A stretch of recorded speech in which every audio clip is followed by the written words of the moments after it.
Trump didn't read that part, I guess. Welcome, everyone, to Shouse in the House. I am here with my absolutely spectacular friend, Eric Bandazewski. Hardly spectacular. He's lower pretty the spectacular. level of His name is garbage, but he's spectacular. His name is garbage. Wow. No, I'm notorious anyway. Like anytime I do garbage. my morning show or anything like that, I butcher everyone's name. Like that's kind of become my thing now. That's is I just never say anyone's name right, and I'm just like, I don't care. I finally learned how to say Prigozhin because everyone was getting mad at me for calling him Prigozhin. Oh, is this the Russian dude? Yeah. Oh yeah, I still have no idea how to say that. But that's a Russian name. You don't really need to know those. I have no idea. Yeah, so so how do you say it? Prigozhin? Mm-hmm. It doesn't sound Russian at all. It sounds very No, I know. It sounds like Danny Ocean. Like you're precocious. My rap name was Ray Ocean, so there you go. Once upon a time. That's weird. Okay, so for everyone who's tuning in, if you don't know Eric, which you probably do, I mean, if you're in my circle, you're in his circle too. But if you're not, you need to be because he's pretty amazing. Yeah. Talk about your show. So it's There Will Be Bourbon, but apparently now there will be wine also. So there's wine tonight because I wasn't doing There Will Be Bourbon. So there will be a guest who drinks wine. And just specifically, this is my buddy. He imports wine from Bolivia. This is a Tanat. That's some French stuff. But anyway, it's delicious. Check out lamawines.com and you can get it there. But so the show that I do, There Will Be Bourbon, it's literally just I take people who I think are interesting and I make them more interesting probably to myself through bourbon. Okay? So as I just take it's an open, free form discussion, probably like your show is. And I go where the bourbon takes me. That's it. And it's on, the same place as your site is, everywhere you can find it. There Will Be Bourbon. What's your handle, just so everybody can on Twitter it would be at Eric TWBB. Tango Whiskey Bravo Bravo. There Will Be Bourbon. There you go. What made you decide to get into podcasting? Like what compelled you? So way back in high school, I used to be in television production is what they call the class. Okay. So I used to do the morning announcements. So like junior, senior year, like I was the desk. I was on the desk. It was me and my friend Anna Salas. What's up, Anna? I think she still works. She actually made a career out of it somewhere. I think she was in Pittsburgh at one point as an anchor.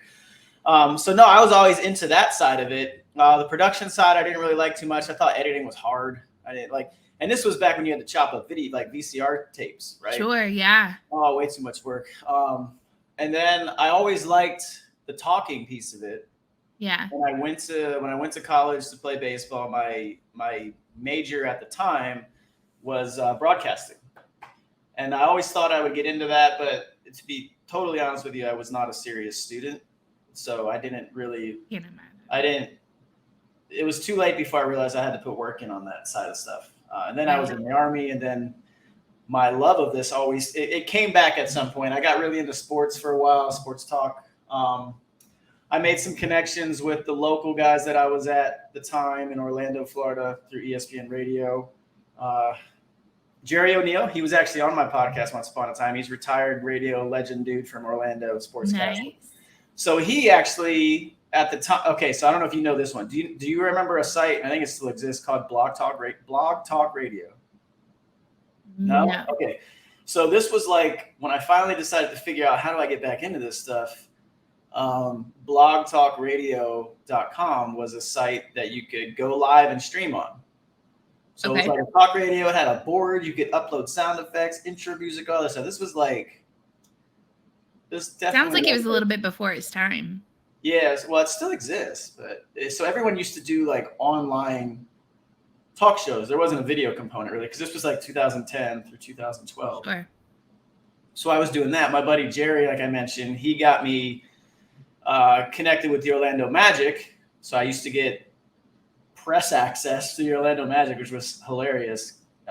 So yeah, there's this guy walking around the Orlando Magic locker room, hanging out in the press box area, eating all the free food, who doesn't really do anything other than tend to call in the sports talk shows and thinks he's going to be a sports talk host one day. And that was me. And then what was actually ahead of our time, since you mentioned that, my buddy and I, Derek, he Army buddy of mine, actually met him in Iraq in 04. He was my replacement in 04. He got me into sports gambling probably like mid 2000s. So this is way before now, where it's like you walk up to a stadium and there's a sports book attached to it, Sure, right? yeah. Like a taboo thing at the time. So we started doing we started doing we did Drinking a a little more wine, and then you'll be a little bit more free with what you tell me. And then we would do like once a week, we would do a show, always like covering the spread on things. We'd put our picks out. He would do 4, I would do 4, and we'd sit there and argue about our picks for a half hour every week. And that was kind of like my first real foray into doing my own thing. Sure. Yeah, and I wrote a blog forever. Got tired of doing that when I deployed to Afghanistan. I never. Was that military related when you did Not the blog? No, it was more. It was more politically. Okay. Yeah, it was more political.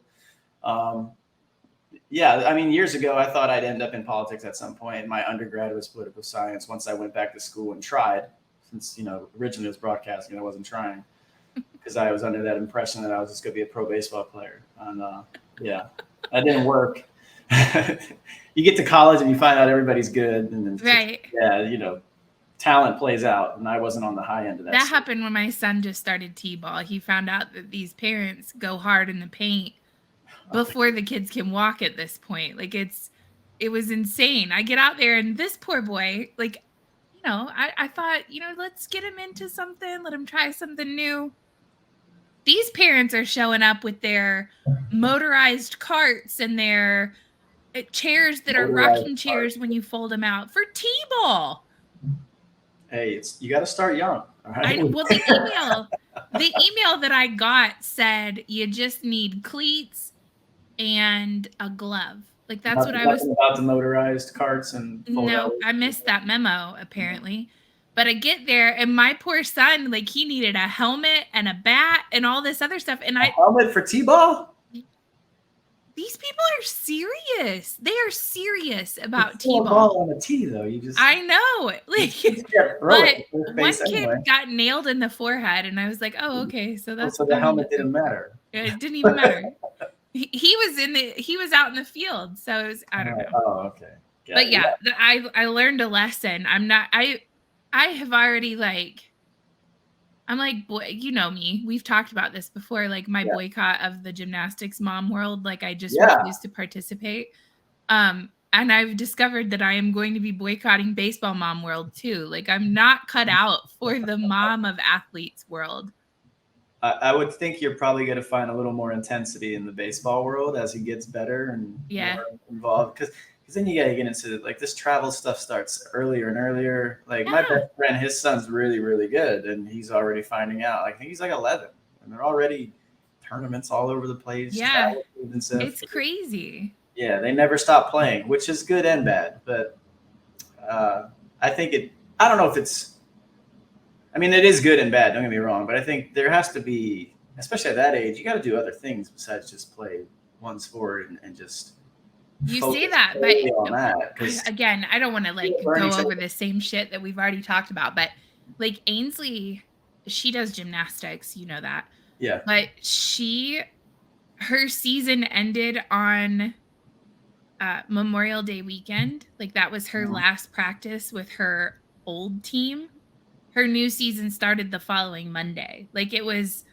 There was there's no break. And she practices 3 days a week, 4 hours a day. She's still killing it?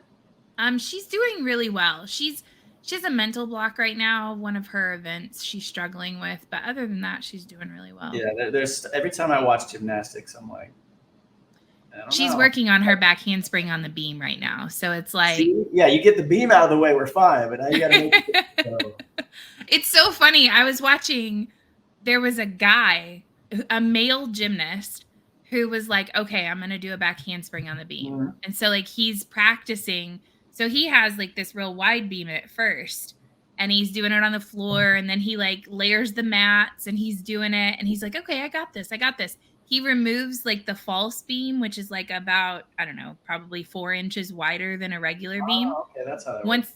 Once he took that off and tried to do it on the regular beam, he wouldn't even try it. Like he wouldn't even practice it. He was like, yeah, no, I can't do this. This is ridiculous. He's like, it's this like this big. He goes, I can't do it. So that reminds me, like, so I did other sports besides baseball growing up. I just was better at it. But, you know, I swam and I was doing diving. And I remember doing diving at like, I think 13 years old was when it was time to move on to the platforms, right? Right. 5 meter, okay, I'm good. And then they're like, you need to climb up to the 7 and the 10. And I remember going up to the 7 meter. I'm like, I'll jump off this, but and then I watched none of this fancy diving business. like the 15, 16, 8, like the actual really good divers doing handstands and stuff off. I'm like, yeah, absolutely not. This is where this ends for me. Like, no, too high. Well, anytime I watch it in the Olympics, like I'm always petrified that they're going to hit their head because of how close they are to the board whenever they start. That happened. You remember Greg Louganis? Yeah. He trained at my pool there in Orlando. That's where that was, the Orlando Aquatic Center years ago in Orlando. Yeah, Greg Louganis he hit his head. I think he's the only one I've ever known to do that at that level, obviously. Right. No one cares about people like myself trying it, but yeah. But you're right, and that's definitely part of the fear to overcome, and I just wasn't me. Yeah. Good. I don't blame you. Yeah. Okay, next. All right, are we done? We ready to no, we're not done. But next question. So you've mentioned the military a lot. Yeah. And you're I didn't really pay attention to college the first time. Right. So talk to me about how that unfolded. How did you end up in the military? What MOS did you choose? How long were you in? Because you just got out, right? Like this was less than a year ago. Well, yeah, I got out off of the active guard reserve program, the AGR program. So I'm back in the reserve world. Oh. So yeah, still somewhat into it. But no, it's funny because the MOS thing's going to get really funny. So the only reason I ever joined was 9/11. That was it. So I was in college, like I said. I went to play baseball. Wasn't a serious student because I didn't think you needed to be if you were there to play baseball. Like I just had so many negative. You were just going to be a professional baseball player. I was. Like you knew.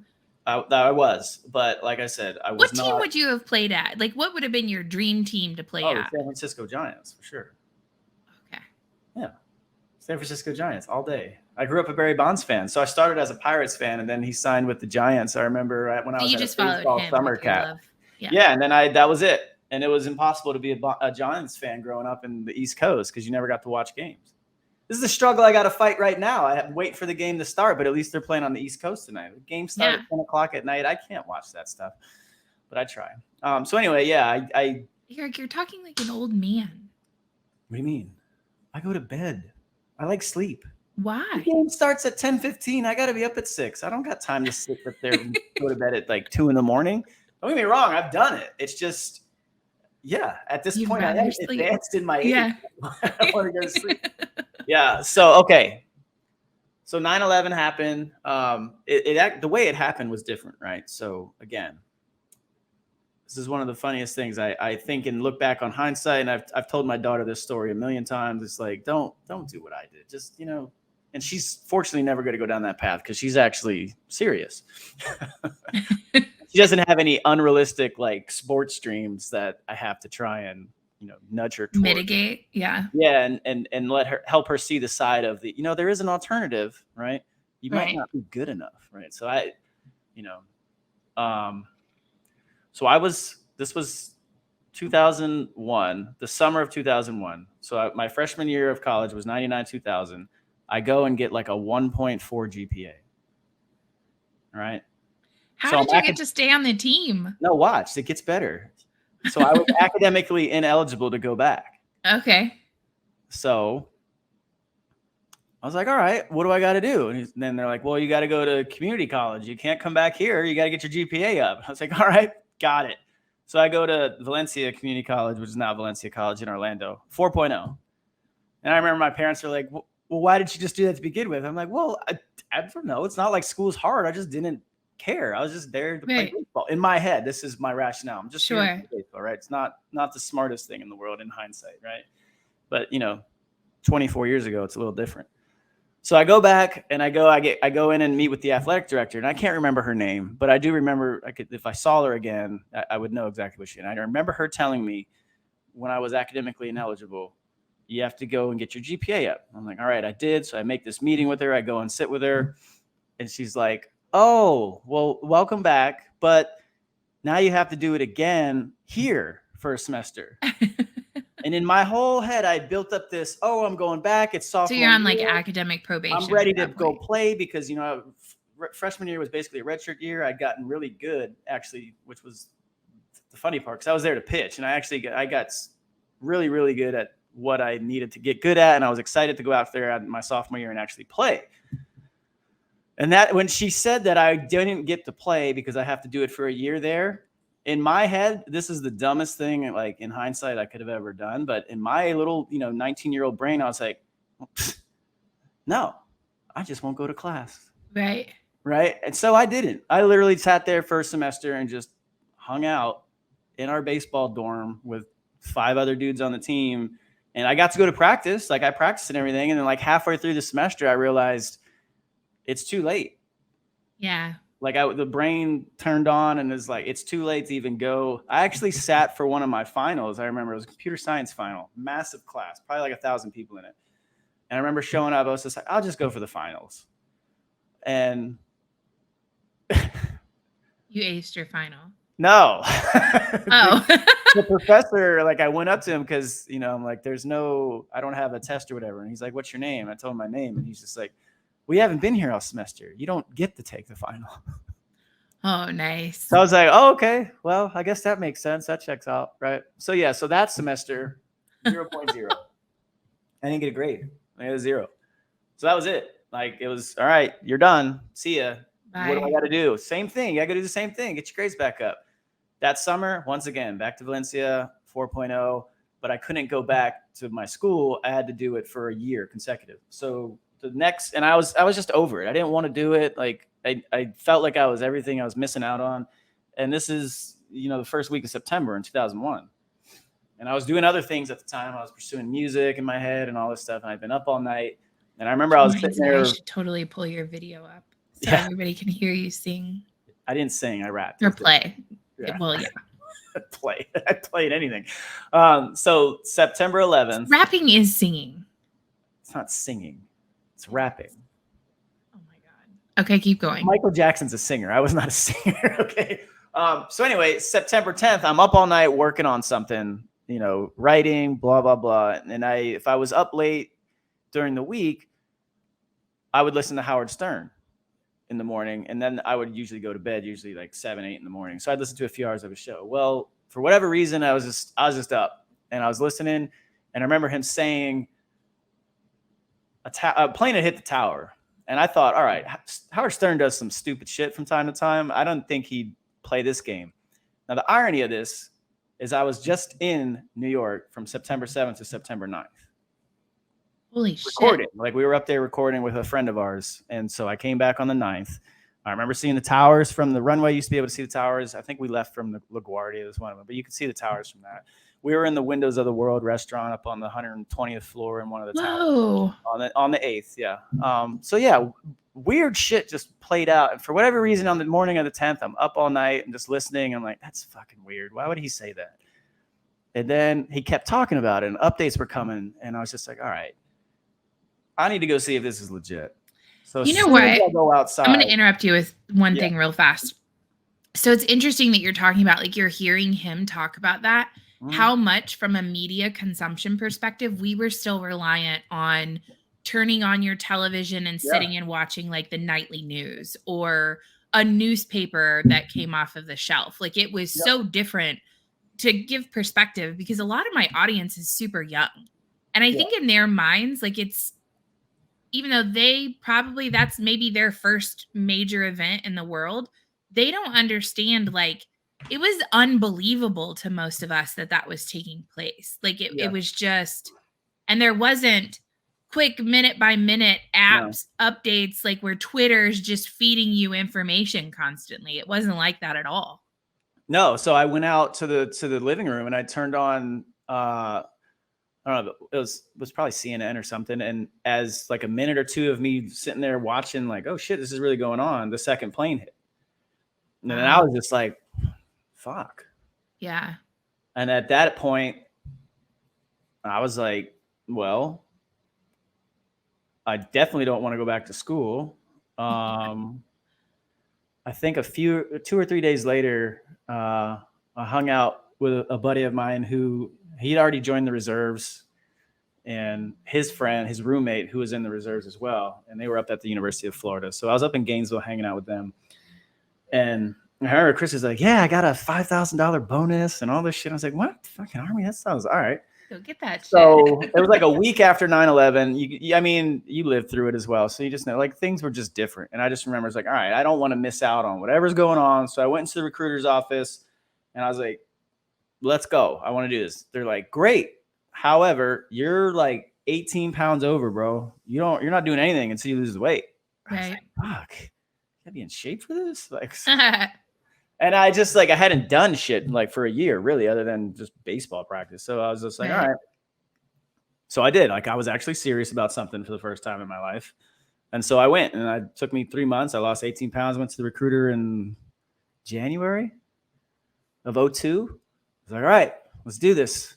So I go do the ASVAB, crush that. Like, you do whatever you want. I'm like, great. Well, the only thing I really had an interest in, because I didn't know anything about the military. I didn't know anything. My grandfather was in it. He was a combat engineer. My friend that I told you I hung out was a combat engineer. That didn't sound interesting to me.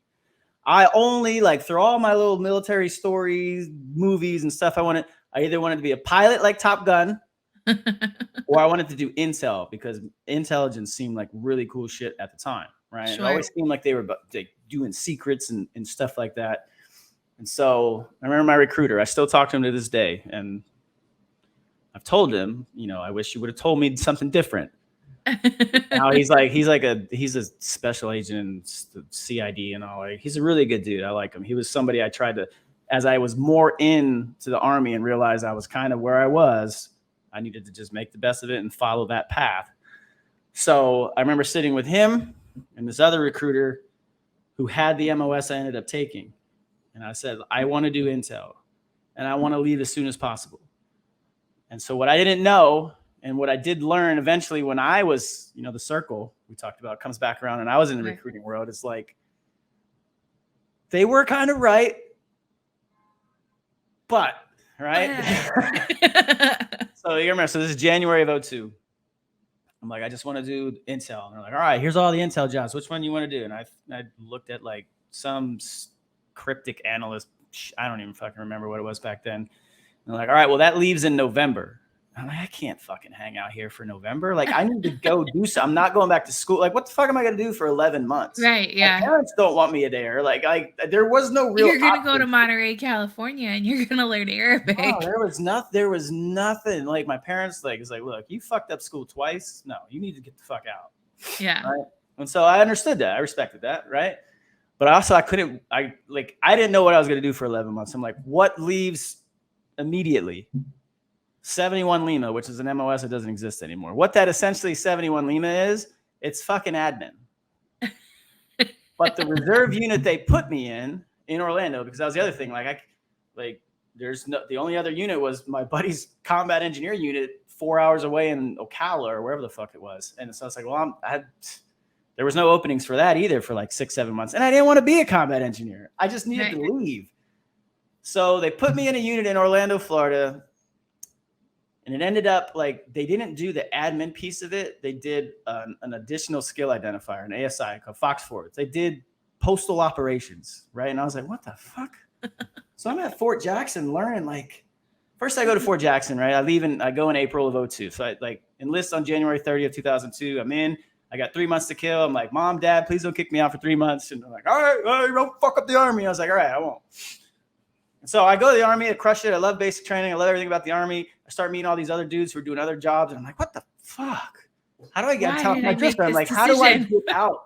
I start learning about airborne? I didn't learn anything. I just want to go. Fine. If that's the unit that's in Orlando, great. Cause I went to the reserves because I was just in my mind. I'm like, I don't really want to go active duty. Right. So let me preface all that. I didn't want to go active duty at the time. I was just, in hindsight, I wanted everything without. I wanted it easier than I You needed. wanted instant gratification, is what you wanted. Probably, right. So then I'm in basic training. I'm loving it. I love doing all this cool soldier shit. Learning. I see all these other dudes who've got airborne in their contract going and doing airborne PT once a week. I'm like, how do I go do that? They're like, well, you could have not went reserves, fucking idiot. You can't. Like, all right, that's cool. All right. So anyway, I finished basic training, go to AIT, crushed that. I fucking distinguished honor grad, all this stuff. Like I did really, really well because I was trying. All right. Sure. Then I go do the Fox 5. Fox 4 is the supervisor. Fox 5 is the identifier for the postal operations shit. I was like, this really is the fucking mail. And I'm with all the other services because it's like a joint school at Fort Jackson. I'm like, learning every possible thing about postal operations for 5 weeks. Like I can break, like how to set up routes, all the, like everything you think about the fucking mail. I'm like, this is in the fucking Army. Are you serious? I'm doing this shit. What the hell? All right. Now, what I did learn as soon as I came back from my AIT is that because postal units in the United States, they don't have a stateside mission because the actual USPS does that. The only way always deployed. All of our annual trainings were overseas. Right. So my first one is Korea, December 2002. And again, so we were at Camp Hovey, which I don't think even exists anymore, and Camp Casey in Korea. And it's fucking December 8th through the 22nd we're there. So I turned 21 while I'm over there, which is great. And it's like 3 degrees and snowing. Every morning they're doing like chemical attack drills, and it's just cold. Like I remember going down to the CQ desk in the morning where they used to still have this stuff, and they'd write the weather up every day, and it was like -8. Right. What the fuck, man?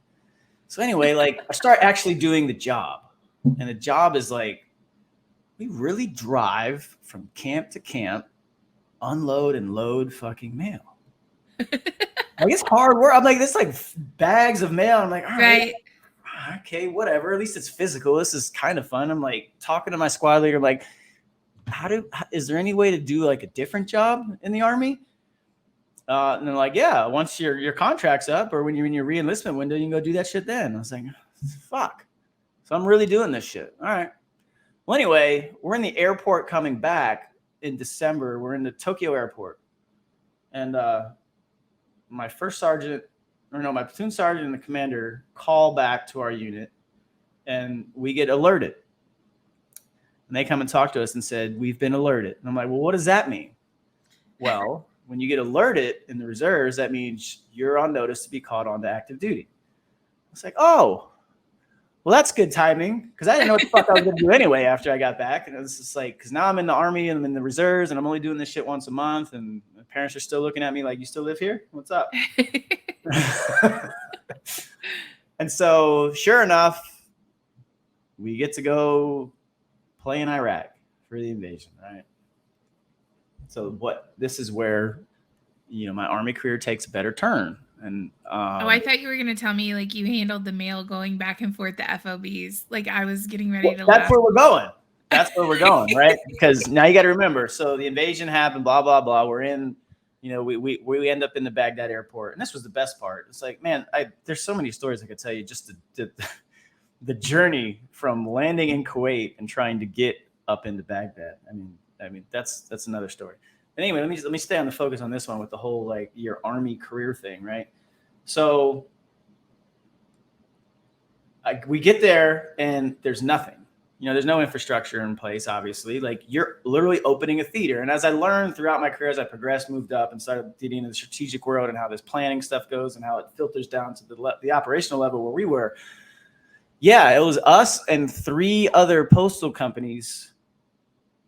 And it was just like, hey, we need you guys to figure out the supply routes for the postal. All right. So that was essentially what we did for the first few months is we came up with every single MSR and supply MSRs or military supply routes and how to actually get to every FOB throughout the Baghdad area of operations. For people listening, a FOB is a forward operating base. So it's like the bases that are set up in the foreign countries. Yeah. Well, and the main base was Baghdad International Airport. That's where 3rd Infantry Division was coalesced because they were sitting around doing fucking nothing, waiting because they were told they were going to go home. We were all told, yeah, you'll all be home before Christmas. And you know how that worked out. But yeah, sure. 20 years later. the first, so this was crazy because, like I said, this was a very physical work type of job if you weren't actually doing the convoys that day. So I just remember being in the Baghdad airport. You know that guy, General Hertling? He's on. Yes. So this dude, a great story about him. But anyway, so we're at the Baghdad International Airport, right? And all of the mail, because here's what 3rd ID did, and they got a lot of commanders relieved because of this. What 3rd Infantry Division did is because whether people like to know this or not, you can't stop the mail. Right. So everything that was coming to Kuwait while they were there, because the 3rd ID had been staged in Kuwait for 6 months waiting for this invasion to start. And the invasion started, all their commanders were like, nah, we're not taking that shit. And they just left it in Kuwait. And so then once we got everything secured, we started setting up supply routes. We're like, all right, all these Connexes of mail, 40-foot Connexes of mail started showing up. They were backlogged for 6-7 months of stuff that they just like, nah, we're not taking that shit with us. So if you weren't actually out on a convoy that day, it was 12 hours of just unloading and loading mail every single day. I lost 38 pounds before I went on leave. I was going to say that's brutal. It was great. Like, I got shredded. It was awesome. But the shitty part of this is what, if anyone realizes where I'm going with this story, is that what was the big target after the war? It was convoys. Right.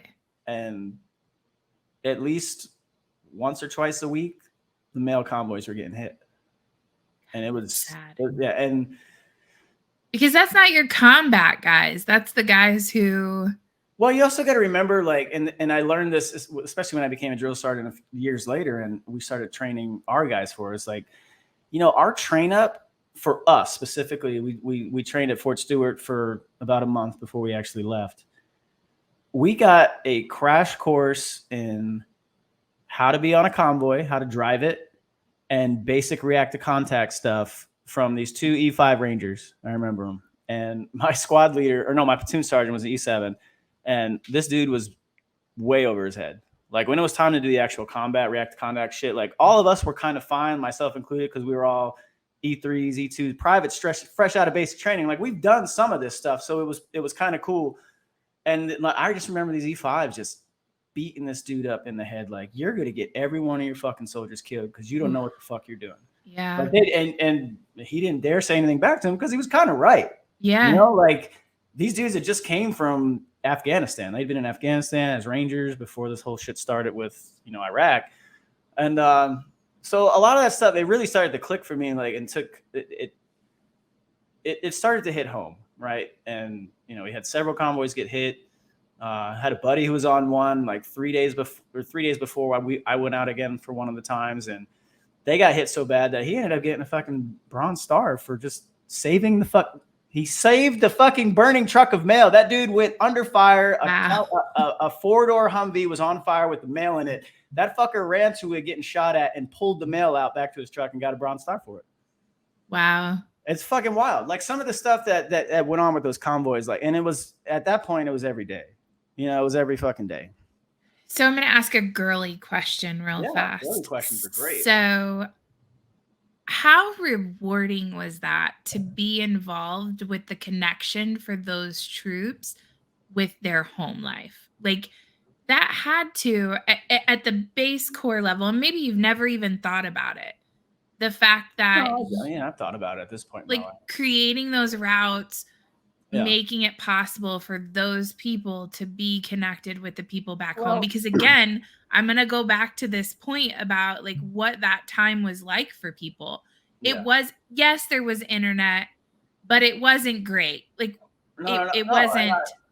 I've talked about that as well. Like, this was still because I've deployed multiple times right throughout. Yeah, this was still care package days where care you would package and handwritten letters. Like I got broken up with a fucking girlfriend with a handwritten letter. Like 2 days before, she's telling me all the things about how much she loves me, and then 2 days later, get another load, and it's like the breakup. And I remember running across the fucking fob just trying to find someone with a satellite phone so I could call back home. Like shit, you don't even have to worry about today because you used to like, oh, I'll just FaceTime and figure out. Yep.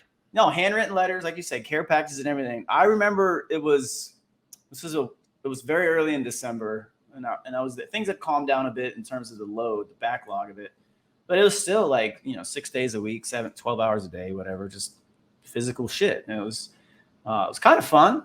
But I remember there was a package for some dude in Third ID, and at this point they had already left, and it was from December of 2002.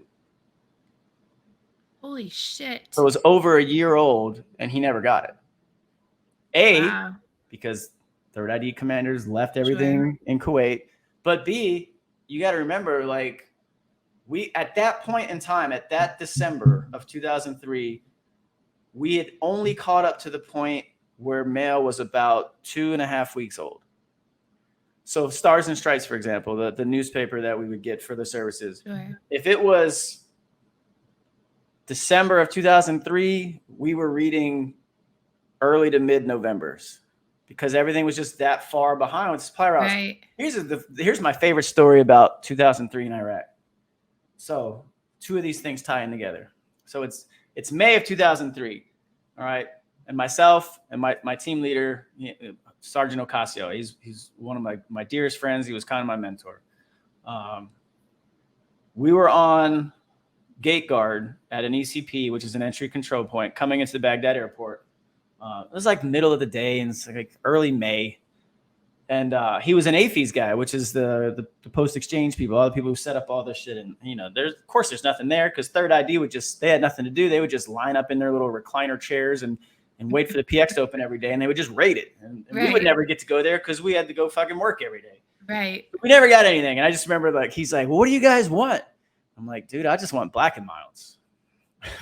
I just wanted black and milds at that time. And do you still smoke? No, not at all. I'll smoke a cigar once in a while, but no, I don't smoke. And so my buddy Sergeant Acasio is like, dude, I want some real fucking food. I'm tired of eating MREs. And he's like, oh yeah, no worries. You'll have a Burger King by the end of the month. And he drove off. It's true. And in our heads, we're both like, this motherfucker thinks I'm playing. Like I really don't want MREs anymore. And he wasn't lying. We had a Burger King at the end of that month. And it opened like, I don't know, end of May, early June. And it was a big ass deal for the 4th of July in 2003 because this big USO tour, Kid Rock, all the Dallas Cowboy cheerleaders were there. I remember going to Burger King on that day because we actually had it off. There was no convoy. Nothing was going on the 4th of July in 2003. Unless you were probably some SF dude and you were doing some shit. That wasn't me. So we went to Burger King, the line, and we sat in that line for 4.5 hours. Just watching it snake. Like, this wasn't like, oh, Burger King's half a mile up the road. You're just like no, this was, just a snake effect. And we're just standing there for 4.5 hours. It's going through camelback after camelback of water. We're sending dudes to go back to their little, because we were living in this little, warehouse building on the Baghdad airport. Like, go back and get more water. We need more water. Because it's 4th of July in Iraq and Baghdad, all right? It's fucking hot. Right. And so we finally get up there and, 4.5 hours for Burger King. Now, the best part of this story is that a month later, the insurgency had started to pick up in terms of the convoys that they were hitting. And so all the meat, everything that came into this Burger King, which if you actually go back and look through the Stars and Stripes, the most busiest Burger King in the world in 2003 was the one that was on the Baghdad International Airport. And so it got so bad with the convoys getting hit that there was no meat. Nothing was getting shipped up from Kuwait. They halted the shipments for 2 weeks. The only thing they had were fries. We would still, at the end of the day, because the Burger King stayed open till 9 o'clock at night, we would go and just wait in the line an hour for fries. An hour for fucking French fries. Because they still didn't open the defect. The Right. Bob Hope dining facility opened in like September. So Wow. you got to remember. So it was either MKTs, which are mobile kitchen tents, because the cooks would cook these little things for people, MREs, or Burger King. So What are you literally gonna pick? twice a day, I would go to Burger King. Yeah.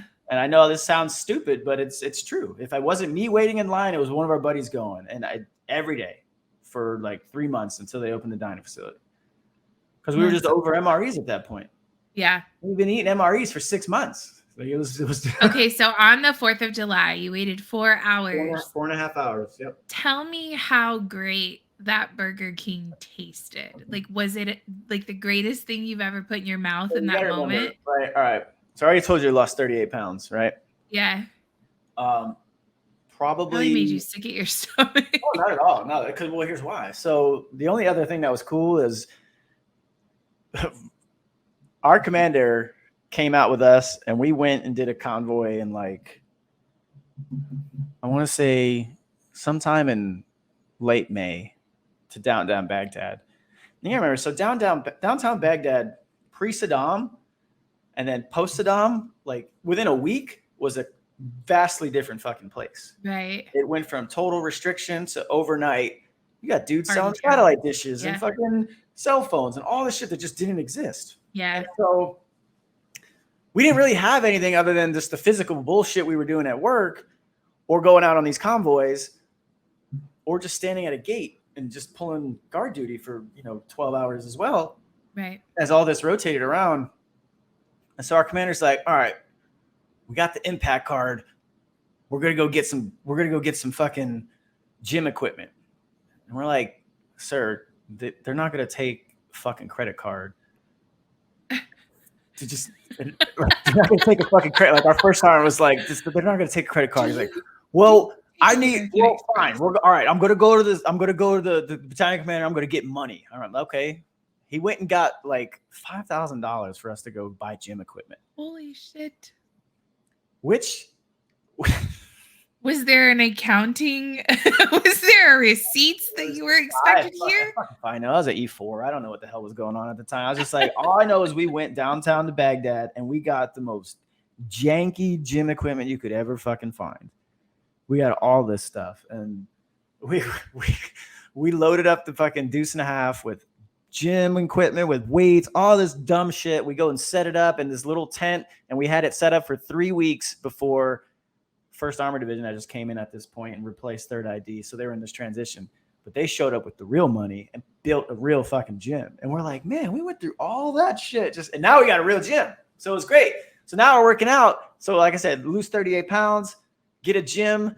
I ended up gaining like 12 before I ended up leaving. But what I would eat every time I went to Burger King was 2 double Whoppers with cheese and 4 orders of fries. And I just wouldn't eat the bread off the bread. I just eat the fucking burgers and the fries and drink 4 Diet Cokes. When you're 21, you can pull this off, and you just get sure. Like, it's great. It's 115 degrees every day. You're just walking around. If you're on a convoy, it's hot. You're doing some stupid patrol shit around the base. You're at a guard, or you're just doing physical labor 12 hours a day. So when you're 21, it's great. It's great. I love every minute. I wouldn't give back any of it, except for the fact that I just hated the fact that we got extended 6 times. We got extended 6 times, and the worst was, the worst of it was our last trip. We were convoying out of Baghdad. Sadr's army, if anyone remembers Muqtada al-Sadr, who ended up becoming the fucking president of Iraq, is the full circle on that bullshit. Right. Well, his army was one of the militia leaders at the time, and we were being escorted out of Baghdad with an MP battalion from 1st Armored Division, and got lit the fuck up. Just got absolutely lit up. We had a halt that was supposed to be for a day that turned into a week. They got turned around and sent back to Baghdad because the route behind us had gotten so bad with all the other people following that they needed to go get back into that. And we were able, fortunately, to continue the route home through Camp Cedar 2, which is just north of Kuwait on the Iraqi border. And that was after 15 months of being there in 2003. Wow. Which, like I said, if you go back to the way it started, you'll be home before Christmas. Right.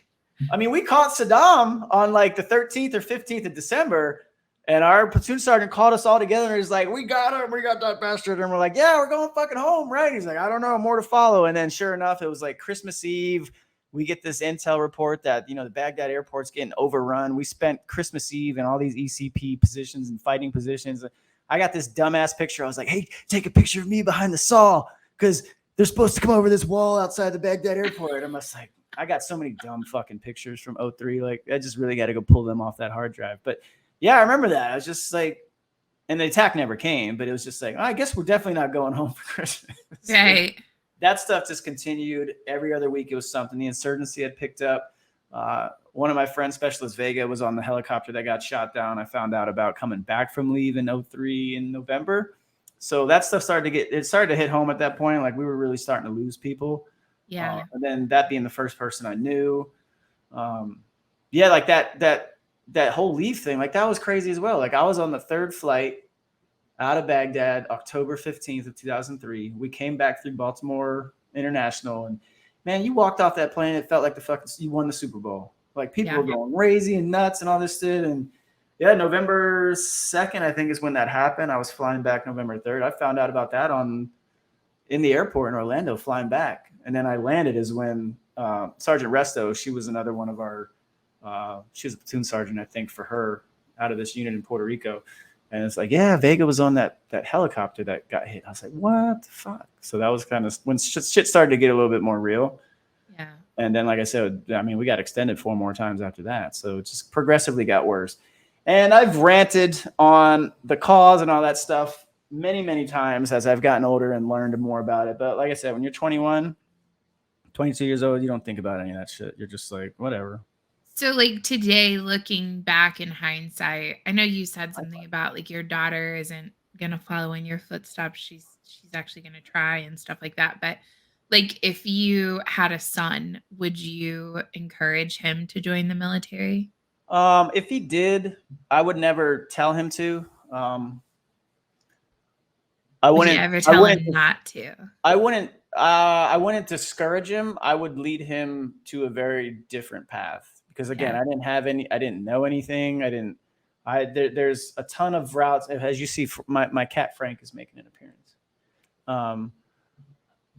I would be able to actually sit him down and tell him every possible route and path to what exactly it is he wants to do and yank that actually out of him. Yeah. Like, why do you want to join the fucking army? Why? Right. What is it you need it for? What do you want to do? Okay, here's what you should do. Here's how you can do it. Because now I know everything. Like I know every fucking program. I know every path to everything. And I went the hard route on all this stuff. I told you, like, once I was in basic training and I'm seeing all these dudes do airborne PT, I was like, all I wanted to do was be airborne. I was like, oh, you're in the fucking reserves, you can. And then, like I said, I chased kind of what my recruiter did, and he was a drill sergeant before he was a recruiter, which ironically, so was I. And so I followed that path to be a drill sergeant. And while I was at Fort Benning as a drill sergeant, I got to go to airborne school, but I was already a fucking E6. And so like everything I ended up wanting to do in the army, I found out after I was already in. Right. I chased after it and went and did it because there are paths to do everything. You just have to be willing to do it. And I would not subject my son to the long route if I could give him the actual path to it. I'm actually still in contact with one of these dudes. He was the last dude I put in. He's following the SF path. He's having some setbacks right now, but I kind of look at him like, all right, he's my like mentoring project on, and I hate to use the word project, but it's like, I can see him getting frustrated with things, and I'm trying to keep him on the right path because I know what he should do that's best for him, and I just need to get him to realize those things. And so when you ask me if I had a son, he's kind of how I look at it at this point. Sure. But no, I mean, that's kind of the issue with a lot of this. There's a lot of people like me who don't want their kids involved in the military right now, and it's hard to blame them. And then that filters into all the other shit because it's very different joining because of a 9/11, and we don't have that anymore. Right. And when we go back in hindsight, we really didn't have it before, but we find out in hindsight what actually came out of that, right? So then that gets into the question was, well, what the fuck did I do it all for? Right. But I mean, everything I did has led me to where I'm at, and I wouldn't give that stuff back, right? I wouldn't give back those experiences for anything. So you had a long career. How long were you in? 21 years. And I want to be careful about how I ask this because I know that this ought to you be good.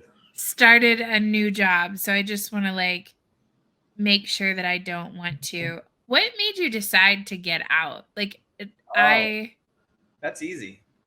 What was I doing before this? playing baseball?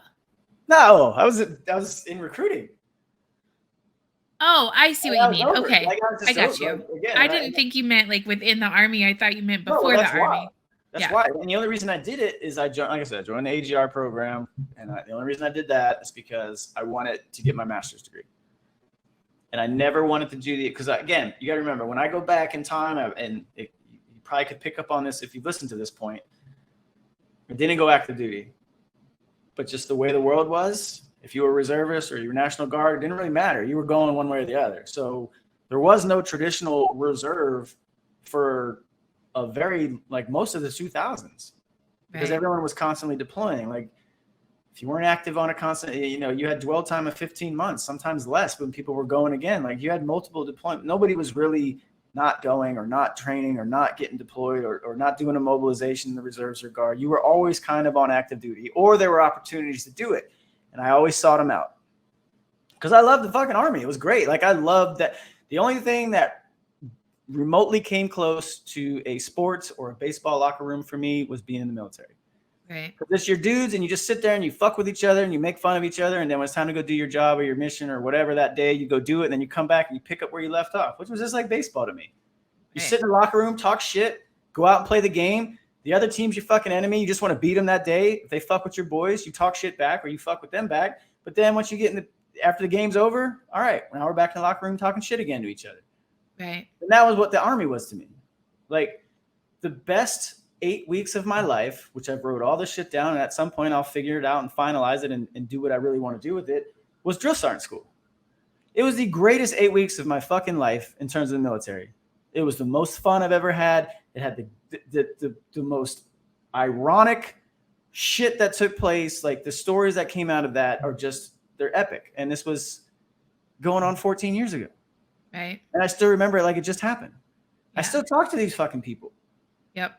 It's just stuff like that that's in the Army that you'll never give up. And I don't think there's anything outside of sports that can create those types of memories or create those bonds where you just, it's like high school is different, right? Everyone comes from the area, but college is also different because now you're coming from all over the country, sometimes all over the state, whatever. Right. And then that's how the military is. But you don't have a common purpose, whereas in the military you do. Common purpose is to fucking win games. Right. No. I meant in college. The purpose is to be the best fucking team you can be. That's your purpose. That's why I said it translates into you meant mission. Baseball. I was talking about college. I'm talking about like because I wouldn't say it replicates college at all. I mean, I get it. People make friends with people they never would unless they get. But I'm talking about from the sports side of it, where I understand. You and 30 dudes in a locker room. That's probably the closest. Moment. Yeah, and I know how much you love being a baseball mom. So yeah, it's so awesome. But yeah, that was the only thing that ever came close to it. So I want to talk about recruitment a little bit. It's down really bad. Which is why I left the Army. Right. Talk to me about what that struggle was like for you trying to meet numbers or if you can. I know some of this stuff is going to be off the table, but no, I mean that stuff. Well, I would never hold this back, and I've said it to enough people. And I think there's enough because there's a lot of good soldiers, a lot of good leaders in USAREC, which is recruiting command. The problem with the recruiting command and what I always juxtapose it with is the 82nd Airborne Division, where people are just 1,000% bought in. They're fucking Kool-Aid to the end of the fucking world. They're almost like the only thing I would equate it to is the Marines. Marines love them fucking selves just as much as the 82nd does. Sure. Well, the recruiting world is the exact opposite. And it's a well-earned reputation of negativity and just low expectations. And the first time I ever encountered a toxic environment was that. And I've said this to plenty of people. I've said it in my whatever, exit interview, whatever the hell you want to call it. I've said it to everyone in there. It's like, what do people have in common when they leave? And what do they have in common with when they get here? And I always talk, I won't say his name, but when I sat down as a station commander and I had my last recruiter come to me, I did his little initial counseling, gave him the expectations, all this stuff. I asked him, hey, do you have any questions for me? His first question to me was, if I don't put someone in, am I going to get kicked out? That's what he came into recruiting with, because he's been told and fed all these things from other people who've came out of recruiting and gone back to the world that he was in. And they all leave with the same negative aspect. It's like, if you don't put people in, they're going to kick you out. And that's what they threaten you with. Right.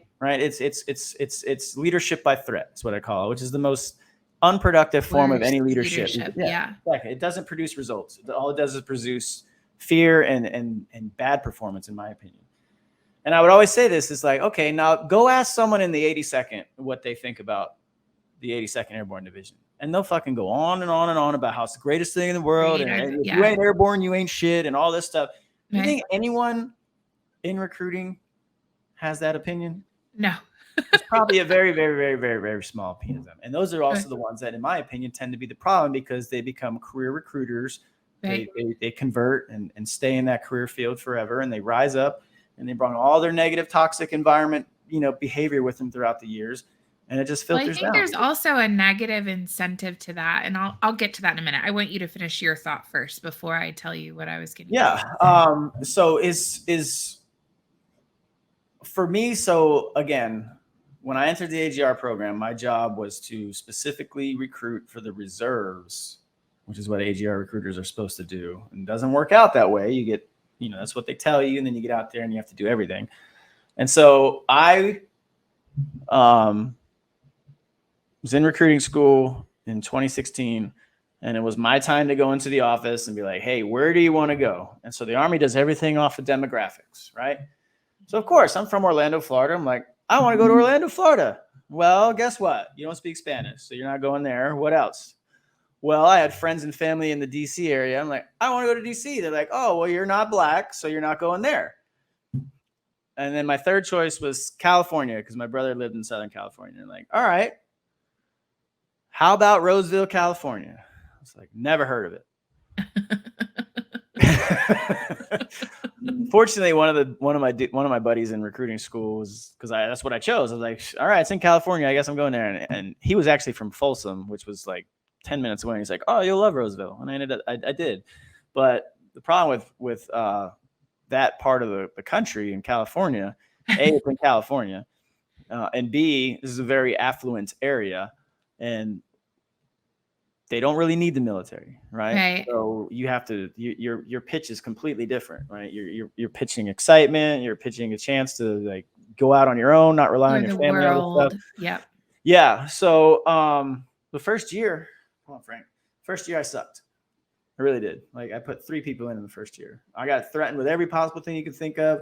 Oh, you're a fucking shitbag. We're going to kick you out. You only get a year as a fucking trial and all this stuff. Right.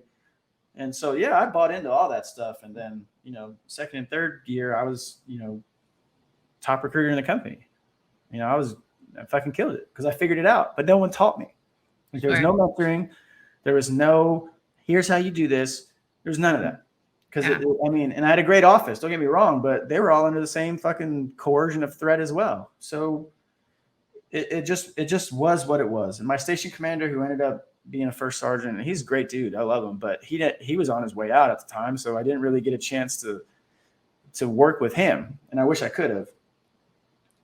And so then the new guy that came in was an absolute, like, just a total abject failure, like not a leader, not someone that you could learn from. And it's just, so yeah, it was me and a few others that just kind of had to figure it out. And then at the time I said I wanted to get my master's. So I did, and I got my master's at the end of 2018. And I was like, all right, I'm done. I'm ready to go back and get a real fucking job. And I'm done with this shit. Right. But I liked California. I liked where I was. And so it was my year to decide whether I was going to get out or go back. And I was like, I just want to go. And they're like, well, you're really, really good at this. And We'd love to have you take a station commander position. It'd be the A little only bit of guilt. Yeah. the only reserve station commander position in the battalion, which is true. Like The fucking irony. You're under constant threat of being removed because you didn't do enough. And then, oh, but please stay because you're so good at this. And so, yeah, the one of 30, I think 5 station commander positions in the NorCal recruiting battalion at the time was in Benicia, California. And I was like, I don't know where the fuck that's at. I think I drive by when I go to San Francisco to go watch a Giants game. But it was a chance to give me 3 more years in California. I was like, fine, it's a leadership position. This will look good when I leave and I'll go on to other greater things, right? That was August of 2019. And I go to Benicia, and what do you know? Benicia is the top medium recruiting station in all of USERAC. This is a great recruiting station. This is perfect. Wow. Right in Benicia, which is really what they really meant was Vallejo. And so here, let me explain the Benicia demographics. So Vallejo, California, for those who don't know, is probably the 5th most violent city in all of California. And then 10 minutes to the east is Benicia, California, which is the exact opposite. And it's just everything you could possibly think of in terms of the American dream and Americana. And, you know, General Grant, when he was a young captain, was actually stationed there and built the first gardens. And it was actually the capital of California for like a year in the 1860s. And it was amazing. It's a beautiful area, 10 minutes apart. I mean, I don't think you could find it, right? And again, Vallejo, those students or that recruiting population loved to join the military, would do nothing. They got 3 ways out in that city for the most part. Become a rapper or musician, play a sport, join the military. And the problem is most of them can't do either. Because they had such a trouble, you know, qualifying on the ASVAB. And they're just a product of their school system. And then we would be in those schools. But Eric, there's a waiver for that. Not really. And then you'd go to Benicia, the exact opposite, right? So great school, no problem passing the ASVAB and everything. But it was a lot of the same issues that we ran into in Roseville. It's like, these kids don't need this stuff. Right. And what they did, so in that part of the country or in that part of the state, what these kids really end up wanting to do is the Air Force, because that's what they see. They got Travis Air Force Base. They got all the Air Force bases, and the Navy is in San Francisco. So they don't really have there's not a great Army presence in California. The only thing that's really there is Fort Irwin, which is the National Training Center where everyone goes before they deploy to train. So California is pretty much relegated to Marines and the Air Force and the Navy. Yep. That's what they see. But the problem was walking into the top recruiting station, medium size in the Army. What happened in early 2020? The election. COVID. Oh, okay. Early 2020. Yeah, early. Yes. So yeah, March of 2020, Solano County, which is where Benicia was, first county in California to absolutely close 100%. Nothing's open. So I sent all the recruiters home. I was like, let's go home, and more to follow once I get information, right? Sure. My battalion commander calls me and he's like, Sergeant Ski, why'd you close your recruiting station? Well, sir, whole county's closed. There's no opportunities for face-to-face. There's nothing that we can't go to a school. We can't do anything. It's like, oh, okay. 3 days later, he shut the whole battalion down. The whole battalion stretches from Bakersfield, California, up to the eastern part of Nevada and southern portions of Oregon. And this is the management position that you just took to oversee this. Yeah. Yeah. So that was the next few years of my life, was dealing with the COVID restrictions, being in the state of California, and no access to schools, nothing, just having to reinvent the wheel for real when it came to recruiting, and going literally to 100% virtual recruiting. And God, as far as I know, it still really hasn't recovered. But that just fed into all the other recruiting issues nationwide. I mean, so much came out of 2020 that just affected all of recruiting, not just the Army, but the Army is the one that gets the brunt of it because we have the largest requirement, right? Sure. The force of all of them. But yeah, I mean, there's a million ways you can take the issues facing recruiting in, and I'll leave that to you since it's your show. So I think I want to ask you, like, one of the things that's talked about a lot Yeah. is that the military has gone woke, Yeah. and people don't want to go to the military that's woke. Yeah. And so I guess maybe I'm curious to hear, as you just got out, I'm curious to hear your perspective on that. Would you say, I mean, I would not agree with that assessment. I would say that the leadership has gone woke, but not that the military has. Yeah, I mean, I would say there's it's a, like I said, 21 years is definitely a noticeable shift. But again, I have to be honest and reduce that to what did I know? What did I see at my Sure. 21-year-old? I'm a private level. I don't have connection to anything. Like I came in where we still didn't we trained for drill. There was no Yeah. fucking computers. Like there was no sit on your email and do all that shit. It's like Right. the only reason you were inside at all was either because the first sergeant needed to see you about something, or you better be making an appointment for some school that the training NCO was going to book for you. Other than that, you and your squad and team and platoon and all that need to be out training. Right. Now it's 100% different. Now everyone's just handcuffed to a fucking computer and just yelling at each other through emails. But I would say from that perspective, in terms of the the training, the online stuff, that like do this, do all this crap. It's hard for me to say a lot of it is bad when I talk about like sharp training, right? Which is your sexual harassment, all that stuff, and rape prevention. Those things are important. The cyber awareness stuff is silly. But when it comes to the other stuff that we're seeing getting pushed now, that is totally leadership driven. That's not the soldiers coming in and demanding this stuff. Right. This is coming from a top down perspective. And what you say, what did I just go back to recruiting? Most of the kids or the recruiting age population have no idea what those things are. Right. They're not in the Army. How would they fucking know? They find out when they get in. Yeah. They get pushed all this stuff. But I'm talking about Vallejo, California, where these kids have 3 options about getting out of that city, or else they're stuck. Sure. Right? I've had kids come into my office crying like I'm tired of seeing my fucking boys shot. I was just at a park, the night before, and with my buddy and his girlfriend, and they shot her and shot their kid. Like I've heard every possible story from the worst parts of society. And do you think they give a shit at the moment what the Army is teaching that month? No, they just know it's the way out. So that kind of is where I'm coming from with that stuff. Now, again, you hit the nail on the head. This is all coming from somewhere, right? It's not coming from the lower. It's not pushing its way up. It's coming from down. Right. And I would say overall, like what you said, like this is not a military-wide problem, because at the end of the day, like whether people want to admit it or not, I don't know if you're watching what's going on with Russia and Ukraine, but those motherfuckers can't do shit right. Right. And I do know for a fact that our Army at any given time, especially down to the tactical level with our infantry guys and our special operations forces, they can do whatever they want at any given time. Right. And our logistical operations that support all that can do whatever they want at any given time and overcome any logistical issue that we have at any time. I've seen it, been a part of it. Yeah. Throughout 21 years, throughout multiple deployments, I've seen every possible level of it too. Throughout Afghanistan, throughout the Middle East in 2015, like none of these issues that are facing these conventional forces right now, like with Russia and Ukraine, we don't really have. Right.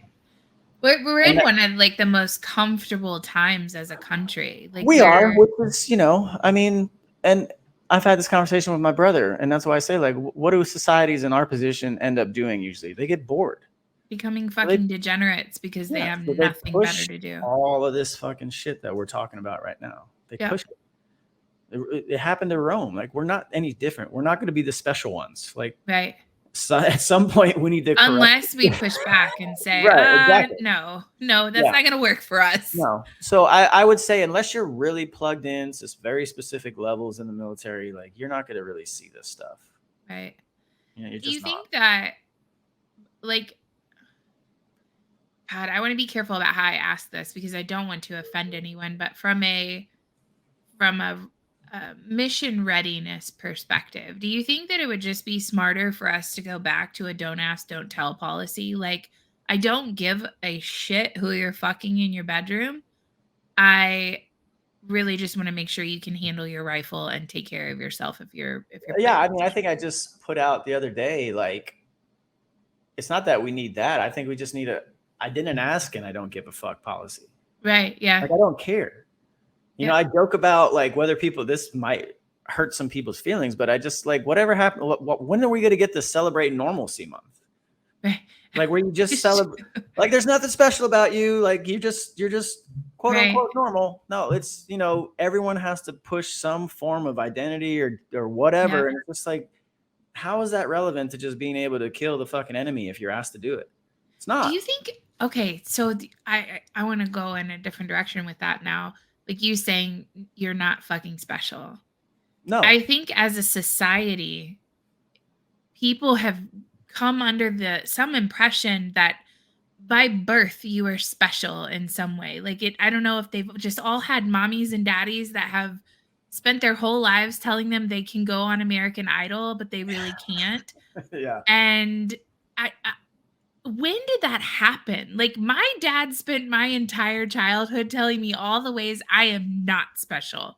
Like you can't do that right. You can't do that right. Like I was emotionally and mentally beaten up as a kid, and it served me well. Like I have humility. I told you I have a face for radio. Like that's just, it's okay to not be special. It's okay to just be a fucking person in the world. I guess you're just normal. Yeah, celebrate faces for radio and all that. No, I don't know, because I'll be honest. I mean, my parents were super supportive, and you know, this is not a knock on them, but maybe if I was,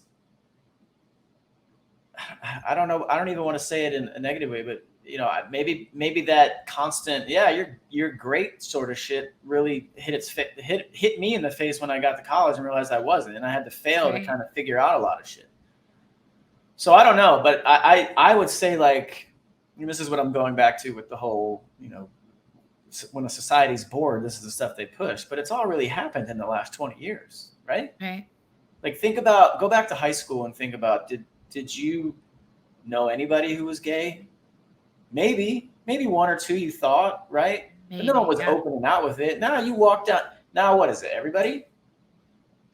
In my niece's 13-year-old, like she's going into 8th grade now, there's half of the class is something.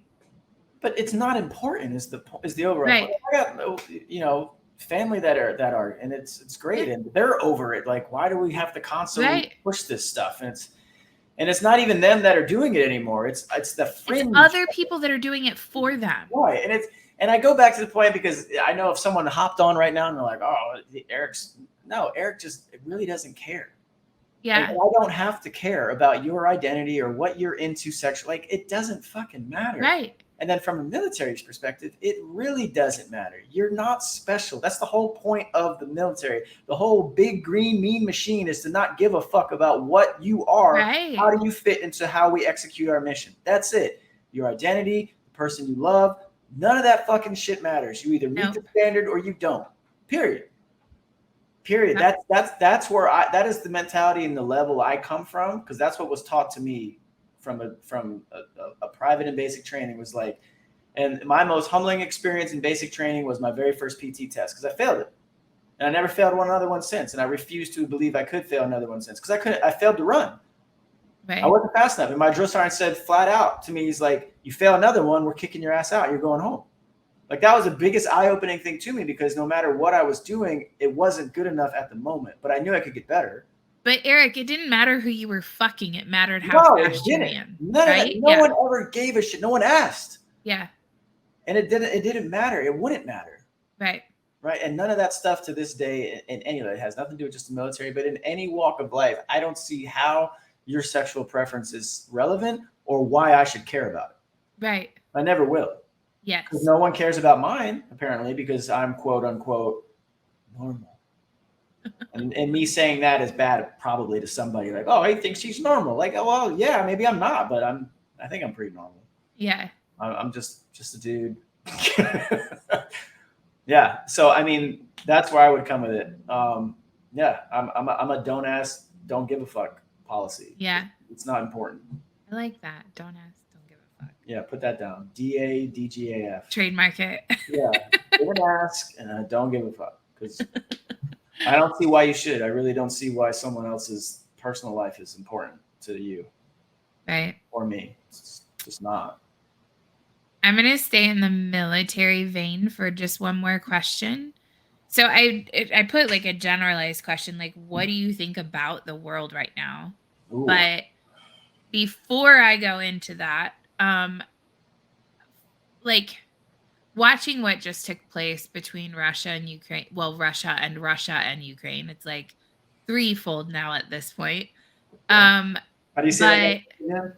Do what? How do you say that guy's name again? Prigozhin.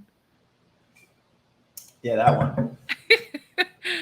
And Shoigu, which it's really funny because all their names sound like Japanese people, and I'm like, why? Yeah, I mean, Russia's such a big country, man. They got so much Asian influence in there as well, but that's mostly Chinese. So yeah, it's a big planet out there. Yes. Talk to me about actual like mission readiness. Like you were talking about how like our SOF guys, our ground level infantry guys, like, do you think that there is a chance that we in our lifetime, mine and yours, that we would see conflict in our own nation? Like, do you ever think that we would see that here? Man, I have said 100 times, and I will say it 100 more, is that if we did, we wouldn't need the military. Yeah. Because I don't think anyone's going to survive the coast before they let alone get into the middle part of this country, just with our own citizens. Our own, yeah. Like I've talked about, would you want to go through what they call Appalachistan, down through North Carolina, those mountains, as a foreign, like not knowing shit about the terrain and having to deal with the locals who've lived there for centuries? Yeah. Who's have been fucking their cousins? Yeah, like dug in, generations just dug in with and armed to the fucking teeth. Like you. I'm really just kidding, Appalachistan. Don't come after me. I was you go after her. She said it. Dueling banjos at that point. She said it. She did say it. But yeah, all of that. Northern California. You're not coming through Northern California. Which, right. You know, the state of Jefferson, those folks up there, like they will fucking kill you. Yeah. I mean, I don't think our military would be needed. And if they did, I mean, I don't think we'd have much of a problem. And that's kind of the point, right? Like that's why we have. Well, that's what I wish, Heather. You know, I wish, you know, if it was an actual issue for national security, I wish that's what we were dealing with, like here, like because that's where I'm at in my terms of my military thinking is like, I will do anything for my country. I'll do anything for my friends and family, but I would love to do it right here. Right here. Yep. For someone dumb enough to show up on our shores. Yes. Absolutely. So then I have another question for you, like a follow-up. So if that's your position, it's a fairly what we would call a nationalist position, absolutely. A populist position, right? And so my question to you is, do you think it's still necessary for us to have bases in Okinawa, Schweinfurt, etc.? Like, do you still think that we need to have a presence across the world to prevent anyone from wanting to come onto our shores? Well, you know, I've seen some of this. I remember I told you our annual trainings were always overseas, right? Overseas, so one of them, I think it was probably 05, because I think 06 I was in Italy, but 05 I was in Germany again. And we were in Hanau, and that base was closing. And I remember there was protest outside the base. Do you know what they were protesting? The money leaving. Us leaving, yeah. Yeah. I mean, you got to think like post-World War II. Because you were the economy for that particular area. Post-World War II reconstruction, a lot of it, you had whole communities built up around the base. Military bases, yeah. Yeah, you pull that plug. I mean, that happened like when BRAC took place, which was the base realignment and closure plan. I think it was 2011, 2010, a lot of like they closed a lot. They did. Yeah, well, even back when I was born on Han. And when they closed that base down. And my dad said, they had a huge hard time with it around that particular area. So, because that was right outside of Frankfurt at that time. Yeah, obviously Frankfurt's still there. Like the bigger ones are still there. I would say, I think we could absolutely, and this is from two perspectives. One, just from the selfish side, I would say no, because if you're Joe and you're 18, 19-year-old, you just want to go see the fucking world, right? That's part of the allure of the military, is to go see the world, right? And then there's the other side of me that thinks like maybe strategically we could probably pull back. Maybe, I don't know. I mean, I can't sit there and tell you every possible thing that we can and can't do. I think you need to have forward presences for when you have to respond rather than rebuild them. Because I told you I was a part of opening a theater in Iraq. That's one of the most unique experiences I could ever say, and I hope we never have to do that again. Yeah, but I know we learned a lot of lessons on how to, and that's important. But yeah, when you start from scratch, I mean, that is a pain, Heather. Right. That is an absolute pain. And then from a logistical side, and then from a strategic and planning side, I mean, General Shinseki said this: we don't have enough people to take Iraq and hold it. And he was right. They didn't like that answer, but he was right. Yeah. So I would say, I mean, I don't know. You probably could pull some stuff back. Well, I mean, it makes me wonder, like, with our recruitment down, how do you justify that large of a presence overseas anyway? Like, you have to start dialing back. And I think that when you're talking about from a warfare perspective, going in from scratch, like, that's probably why Korea and Vietnam were such difficult wars, because we had no presence when we went in there. Well, it depends how you want to take the Vietnam. Well, okay, fair point. Depends what you know. Yeah. Well, and then Korea was, I don't know, man. Like, I wish I could just open up on all this stuff, but it's true that. Oh, I keep forgetting.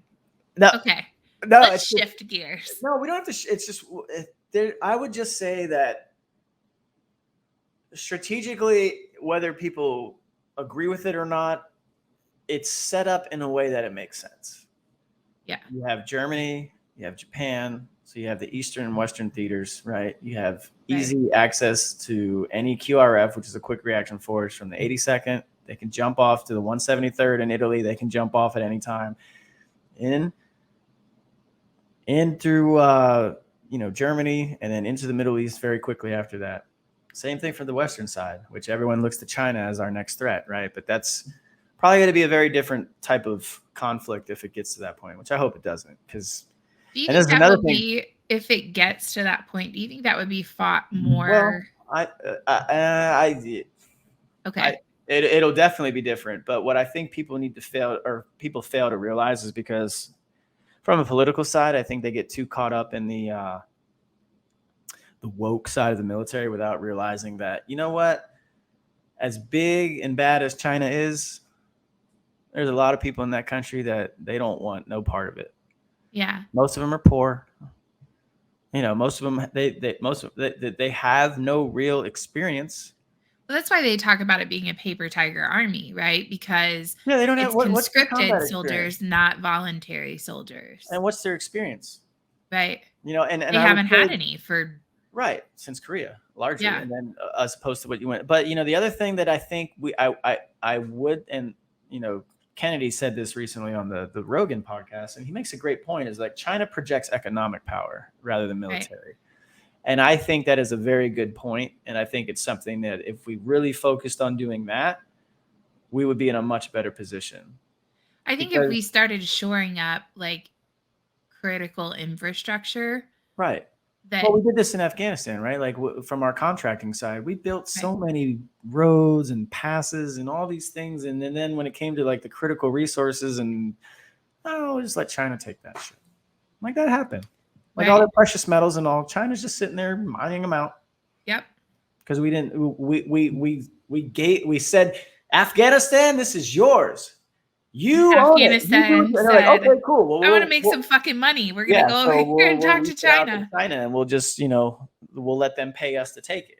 And so, they haven't spent the last 20 years fucking us over in our own country. Oh man, yeah, no, I just honestly, this goes back to your question about, from a national defense perspective. I just think we were blessed with the greatest piece of territory in the entire planet. We are surrounded by actual shores and oceans of defense. And if anyone's dumb enough to show up on one of them, they're just going to have to deal with so much more before they have to deal with the actual military. And if we just relied upon that and just focused inward on taking care of our own fucking country and our people, the amount of money, the amount of rounding errors that we find and just shift over to fucking Ukraine every other week. $9 billion. Yes. I'm tired of going to the great American cities in this country and stepping over fucking homeless people. Right. Like, that could never exist in our country. Like, we have entirely too much money to sit here and see one homeless person, let alone the millions that are around this fucking country. Right. And I've been to I don't sit in my little bubble and be like, oh, I'm just going to parrot talking about. No, I've been to every fucking coast, been to every major city. I've been to the small towns driving across this country 3 years in a row, all over it. And it's insane for that to even be a possibility, let alone a reality. Right. No one in this country deserves that fate, and we should never, at the expense of our own people, ever give $1 to anyone else around this planet before our own people. And I will die on that fucking hill 1,000,000 times, because no one can make a case to me as that being more important to help some other fucking citizenry and country fight for their, quote, sovereignty, rather than propping up these citizens who make up this country first. Yeah, the last omnibus bill, when I saw the billions and billions of dollars going to foreign countries to shore up their borders while ours is wide open. And I was just sitting there thinking to myself, we're not a serious country. Right? It's like, we're not. You can't tell me that. And it's uniparty. Like, it's not even. No, you're right. Yeah. That's every fucking one of them sat there and said, I think it's a great idea for us to not do anything about our own border, because then we don't have to take a side. I can say you're not a humanitarian. You can say that I don't care about our safety. And we can just keep fighting back and forth and get money from donors. And we can never actually do anything about this problem that we have. I mean, the uniparty thing is a real issue, right? That's 100%, especially when it comes to these issues we're talking about. Like, look at now. Who are the biggest hawks all of a sudden? The Democrats. Like, where the fuck did that come from? Exactly. When did that happen? Slava Ukraina. It's like, what? Yeah, when? Oh, okay, right. This, hey, I took politics of the European Union in college too. I know Ukraine didn't fucking exist 30 years ago. Okay, you're trying to tell me that all of a sudden there's this great fucking fight for your sovereignty? Like, no, they're fucking Russians, okay? Just because you change the borders on a map doesn't mean Russia doesn't still look at them as them. That's like, I say this all. What if California was like, you know what? Fuck this whole United States shit. We're not doing this no more. Oh my God, Eric. Or what if, and I played this scenario out multiple times in my head, what if China decided to go hang out in Mexico the way that we went into Ukraine, and then we usurped the Mexican government, or no, not we, I apologize. China usurps the Mexican government and installs their own friendly comedian actor as a leader of Mexico. He's a very serious man. He does Vanity Fair. Oh God, those heels, man, they look so good. And then how would the United States respond to that? No, I mean, it's a great question. And at the expense of sounding like you almost kind of want to see it, I just would love for us to play the whole, you know what? I'm going to take, because he said it better than me. So I'm going to just take his shit. And that was, again, on the Rogan podcast with RFK. Is like, maybe this wasn't on that. Maybe this was something I saw on Twitter from him. But it's just like, we have to stop approaching every other country or world leader as only from one side. We're the good side and you're the evil side. Right. Because they're all doing it too. And if everyone's doing that, then no problems on this planet are ever going to get fixed. Sure. And I don't care if anyone hears me say that and is like, oh, he's a fucking like idealist Democrat. Great. If that's what that makes me, cool. I'll be that. Sure. But, I did watch for 21 years, just, our treasure and our human lives just bleed out in this fucking country. And if you weren't a part of that, then please don't question my patriotism and where I come from with that view, right? Because that's the truth. And what you're saying is 100% right. There's a lot of things that are going to get really uncomfortable for people if someone decides to act in the way that we do sometimes. Right. Like what China's happens already when showing the up in U.S. fucking leaders Cuba. start getting sanctioned by foreign powers? Yeah. Yeah. Well, the problem is they don't What have happens when Nancy Pelosi's house gets taken by the Russian government because she was involved in this? You know what I mean? Like what? Yeah. What right do you have to go steal someone's yacht and then give the money to Ukraine? Yeah, that's just a very weird thing to me. And then this comes back to let's go back to the Lindsey Graham video. Yeah. Where he's just sitting there laughing like, this is the best investment we've ever done. Best investment we've ever made. And the Russians are dying. I wanted to go through the television at that point. Like, I was so mad. That's we're gonna cheer the deaths of young people. Men, of just a young. And where are most of these people? They're the completely disenfranchised population of Russia because most of them are recruited out of the fucking jails. Yeah. Like. Yep. And that's what we're gonna laugh about. And celebrating. Do you remember the Russian guy who got caught unaware by the drone, and he got hammered fucking like 3 times, and he's down in this ditch, and they put it to fucking music. Yep. Yeah. And laughed at him. It went viral, cheering it on. It's very, very weird. We're in a very weird time, like you said, though, from overall, because we got so many people like they think war is somehow this drone footage with a music soundtrack to it. And it's like, man, you might just view things a little bit differently if even someone who dies because of that. Right. And that's the problem in this country is we're just so big and at this point that most don't really have a connection to people in the military.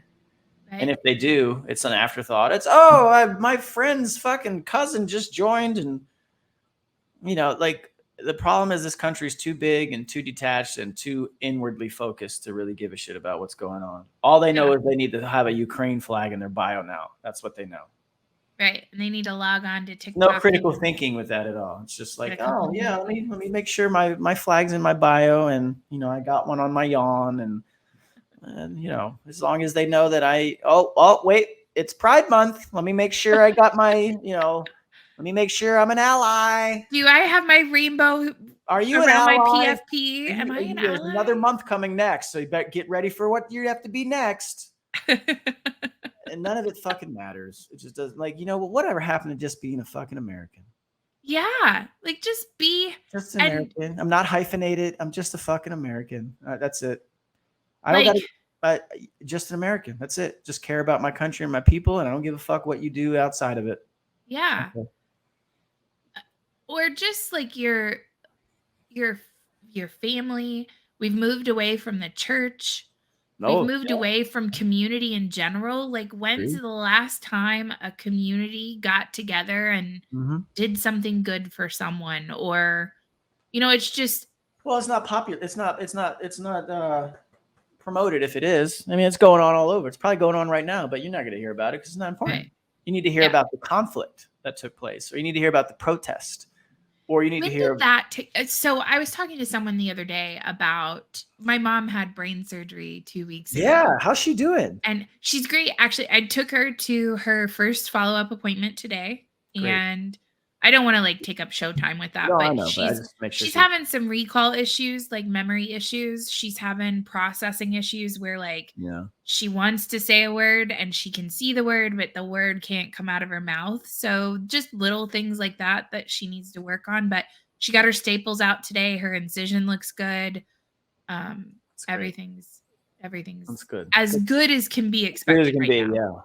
Yeah, we've got about 3 months before the swelling in her brain goes down enough where they can do cognitive testing to see where she stands at this point. So it's just me being a daughter and seeing my mom, and I freak out because I'm you've asked me that question 3 times in the last 2 days. So what the fuck is wrong with you? And then she's great.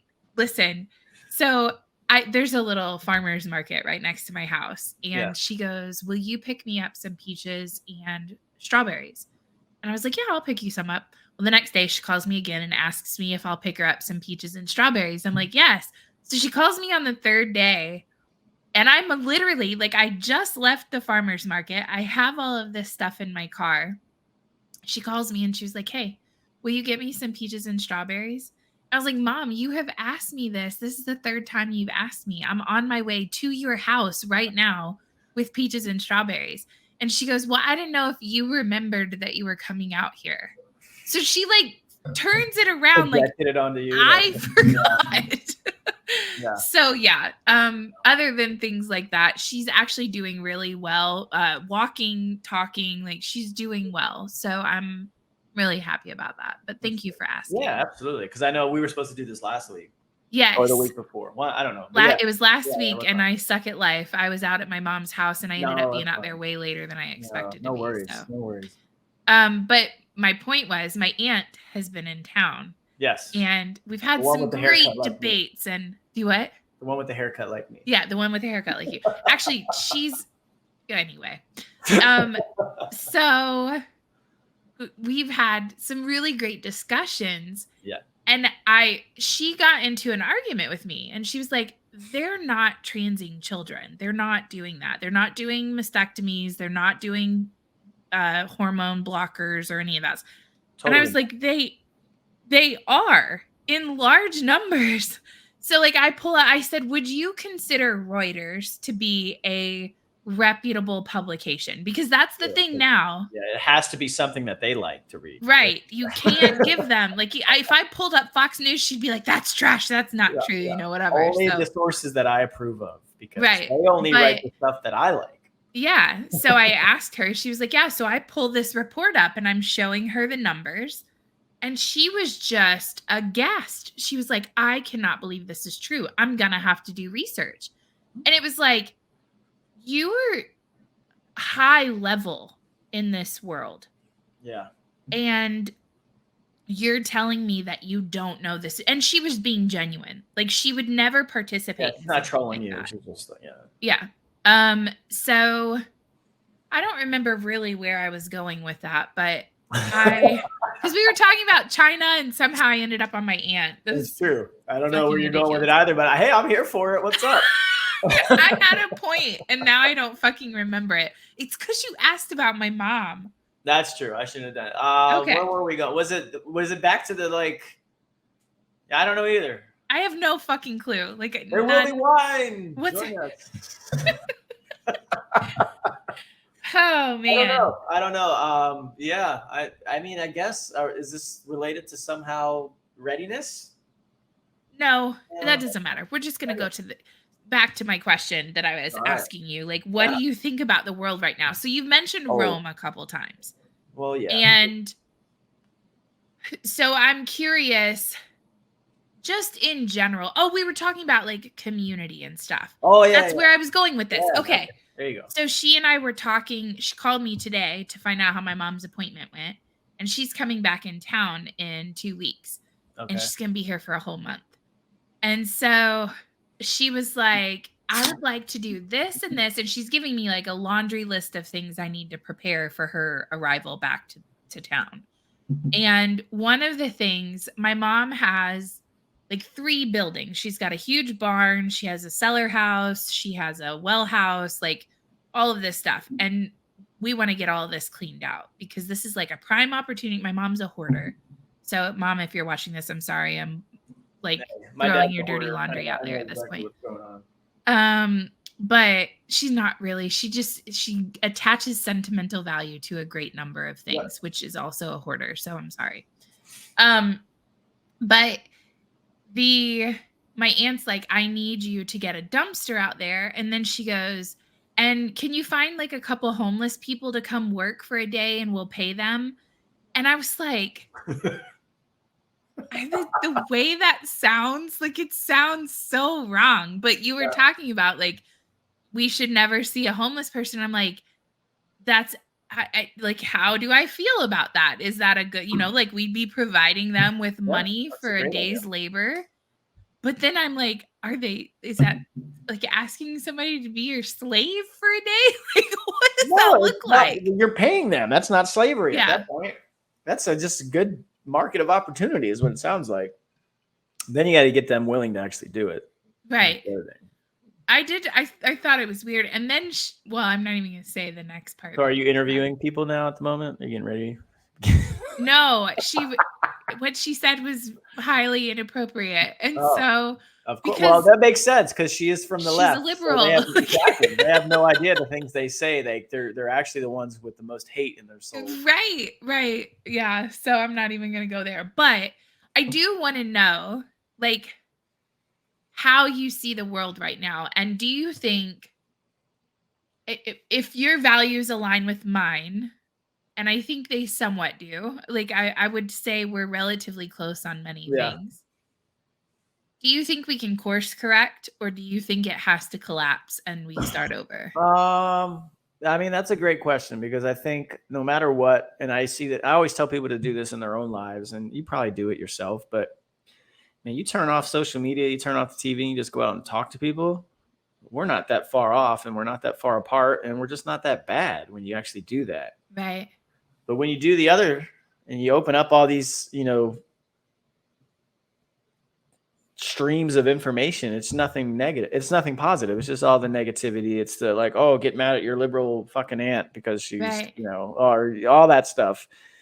And I just don't think that's that real. I don't think we're that far apart. I think the one thing that kind of exposes all of it is every time one of these elections comes up, right? And they're like, oh, most people are in the middle and are independent or whatever, because you got to win the independents. Like, I think that's where most people really are.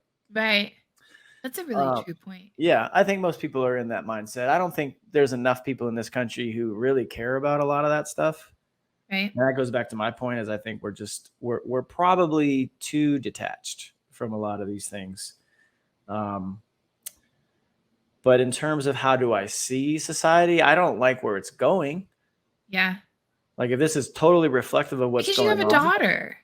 Yeah, I do. And I mean, she will inherit the earth. And what will it look like when it? Yeah. Like I said, it seems to be a lot of this stuff has gone in the past 20 years. Probably, I would argue that people can say this shit all they want, but I would argue a lot of this fucking shit happened when Trump became president.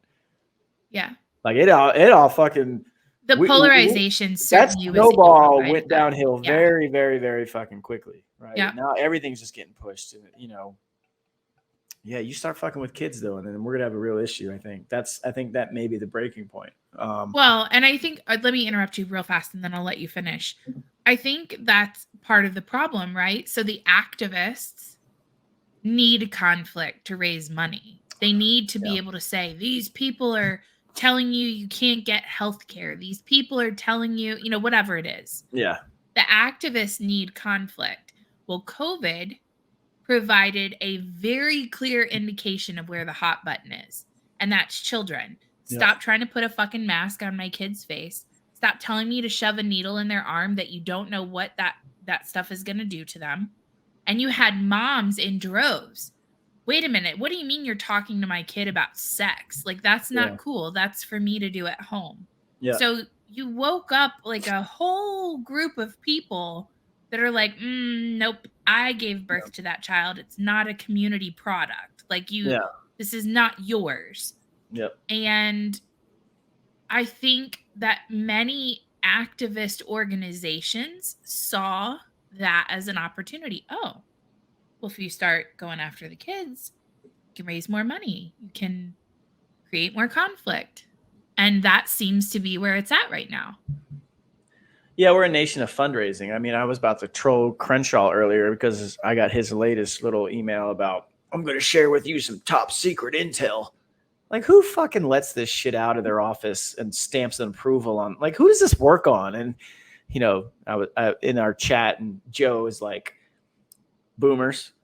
That's who it works on. Yeah, right? It's true. It's like, who says this dumb shit? Especially on the heels of all the fucking things that are facing Trump, right? For violating basically classified information, right? Yeah. Well, apparently there's an audio now. Look, all right. Look, Trump's the fucking dumbest person we've ever had president, right? Okay. He may have been one of the... Now, hold on. Joe Biden is president right now, sir. Well, you can't hold him cognitively accountable now. Like, if this was... I don't look. If anyone wants to go back, Could and you watch have held him 2012 cognitively accountable when he was elected? Did you vote for Joe Biden, Eric? No, absolutely not. Absolutely not. No, but if anyone wants to see like Biden just before his cognitive decline, because the man's just old, and that's why I don't pick on the dude, because I've watched my grandfather go through this. Like it is what it is. Go watch what he did to Paul Ryan in the fucking VP debates in 2012 and let me know if Biden's dumb. All right. Because he fucking made Paul Ryan almost cry on stage. I felt bad for Paul Ryan. You're not wrong about that. No, but yeah, so it's just like Trump he didn't take any of it serious. He didn't take any of it serious. He's no different than the 21-year-old kid who just got hemmed up on shit because he was sharing shit in his Discord chat. Yeah. Oh, look at this stuff that I got. This is so cool. How cool. No, dude, you're just a fucking 80-year-old child. Now, you may have done some, like, don't get me wrong. Trump did a lot of good things. All right. He did a lot. Nope. I agree with you 100%. Did a lot of good things, especially militarily and over with foreign relations and overseas. And he did a lot of good things. However, you're never going to change my mind that he's just an 80-year-old fucking child who never grew up, and he's a spoiled little fucking baby. Yep. And he's done a lot of great in his life. It's not taken away from any of that, but it doesn't negate the fact that he was just he's just an idiot. Yeah. And he was president. It's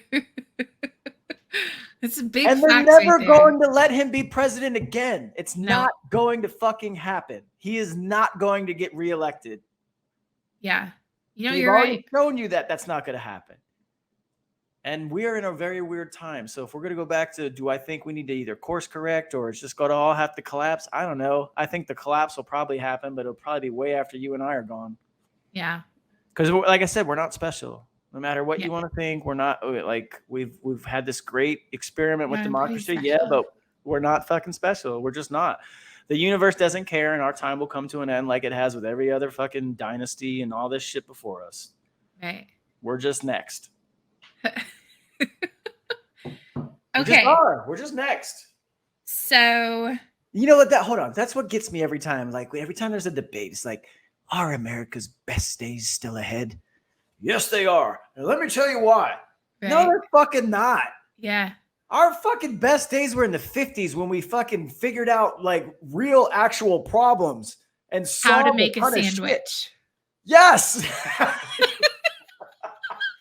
No, like your fiance is gonna be like, who is the bitch that you're talking to? Fucking wall. No, I'm watching the Giants game in the background. No, like I'm sorry, but I still think to this day we peaked in the 50s and 60s. I agree. We may have a lot of crazy cool shit technologically right now, but I mean that damn smartphones made us all dumb as fuck. Yeah, but how much does it cost you to go buy your week's worth of fucking groceries? And that's not going to get better. That will never get better at this point. So no, price of meat that I get has doubled in the last 3 years. So, yeah. I mean, that's just I went to the grocery store and bought 1 week's worth of food yesterday. And so I like to do these experiments where I buy like put this up there, like the price of something and whatever. Yeah. So I need to go back and so for my inflation experiment, I was doing 3 items. I did milk, a pound of hamburger, and a loaf of bread. Are the 3 things that I did. Yep.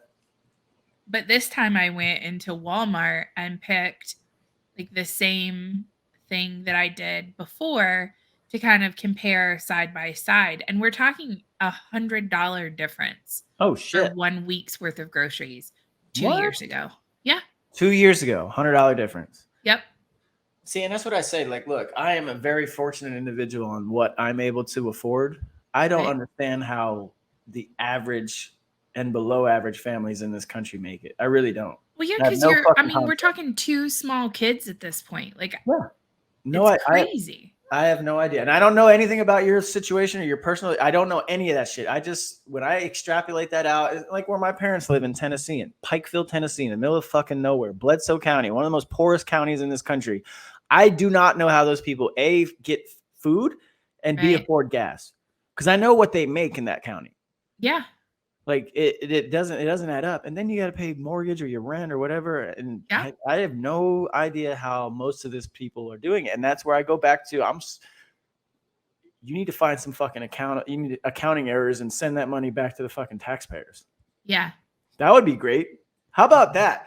How about a rounding error in the IRS and like, oh shit, we took way too much this month. We're gonna send it all back. No, don't you love it whenever I'm trying to remember what I was talking about the other day, but there was something budgetary wise where they were just like, oh, it's roads. So they were having a hard time collecting the same amount of taxes because more people are driving electric cars now. So they're not getting gas. And the gas tax is what they were using to fix the roads. Now it's going to be the electricity tax. Right. And that's what no, Eric. They're going to now charge each individual by the mile that they drive, not by the amount of gas that they consume. Oh, okay. Well, that's good. They're going to make you plug a little device into your car where they track how much mileage you drive. Yeah. Yeah. And I mean, then it was the a matter of IRS time, right? Like, because I remember I borrowed my buddy's Tesla. It was probably 2 years ago. And man, even going to the little super charging station, I still got to sit there 45 minutes for it to charge. And it would be cheaper. It was probably like $12 or whatever to charge the fucking thing. Right. How often do I got to do that? Right. Then I got to sit there. How often do you really have 45 minutes to just sit there and charge your car? It's dumb, but that's funny because you're right. At some point, the government always needs to find a way to either replace or get more. And if you're going to replace the gas tax, well, now it's going to become an electronic charging tax that's on your little electronic charging certificate. It's the same shit I was dealing with in Napa. So when they open Napa back up to restaurants and being able to go, like, if you didn't pay attention and it's still there, you can go look at your receipt. You're paying the COVID-19 surcharge, which is no different than if you go actually look at your airline tickets still to this fucking day. In 2023, you pay a 9/11 fee. You pay a 9/11 fee. It's 2000. 9/11 in what year? 2001. That's what that fee's from. And you're still paying it. It's never going away. Ever. It's there. The government never takes away anything. Once it's there, or we're going to make it bigger. We're never going to make it smaller. Right. And see, that's what I was saying. I was like, the average human says, oh, well, I don't have as much money. Then I need to I fire some people. Reduce expenses. Are you paying more for staples from this location than you need to from that location? Like, we cut costs, but not the federal government. The federal government's like, how can we tax the citizens more in a different way to recoup how can we tax them even more so we can maybe add 87,000 people to the IRS? Yeah, I don't know enough about the whole IRS 87,000. It seems like a weird. Oh, I was just joking about that. I know, but it just seems like a weird talking point that people use. Like, 87,000 agents. Like, okay, I don't know if that's real or not. What I do know is that all the people who love to say like the Republicans are small government, y'all motherfuckers gave us the TSA, the Homeland Security Agency. Y'all gave us all that shit. Thank you, Bush. What did Trump do? Oh, let's create a space force. Come on, man. This isn't Republicans or Democrats. Like a balloon. Each president comes in and it just gets bigger. I mean, I'm just saying, honestly, Obama wasn't bad compared to some of the shit we're going back and looking at. Yeah, no shit. All I know is Clinton left with a balanced budget. Like, that happened. I'm not playing partisan tricks here. Like, that happened. Yeah. 23 years ago, that happened. Okay. Yep. Now where we at? Everyone's 30 trillion, our kids and grandkids. It's like, y'all stop fucking playing like y'all give a shit about that. You don't. All right. It's every time my fucking uncle gets on and my grandkids are gonna pay for this. Like, bitch, what the fuck are you talking about?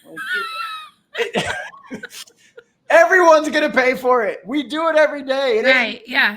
Grandkids, they're not special. I mean, like, if the average American sat down, so I've done this before, and they totaled literally not just your federal taxes and your Social Security and your state taxes, but go total your sales tax that you pay every time you buy stuff at the store. Add that up, keep track of it. And then you sit down and you total up what you pay when you go to the DMV. That's a tax. What you pay on your insurance, there's a tax on there. What you pay on your cell phone bill, there's a tax on there. every single thing that you do is taxed.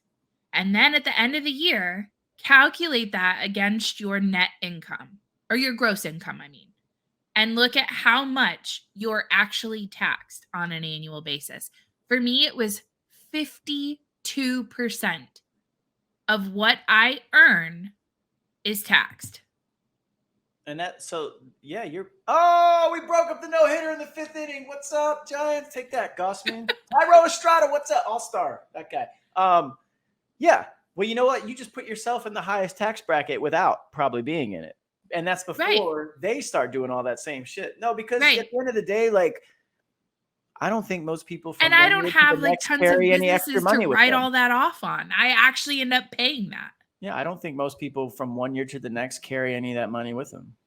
Yeah. Like people really are paycheck to paycheck, regardless of what they make. Yeah. Like if you make 30 grand, you're paycheck to paycheck.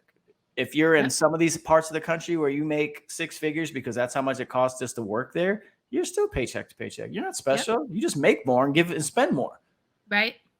Yep. I mean, 100%. There's no reason. Like, just look at real estate around this country.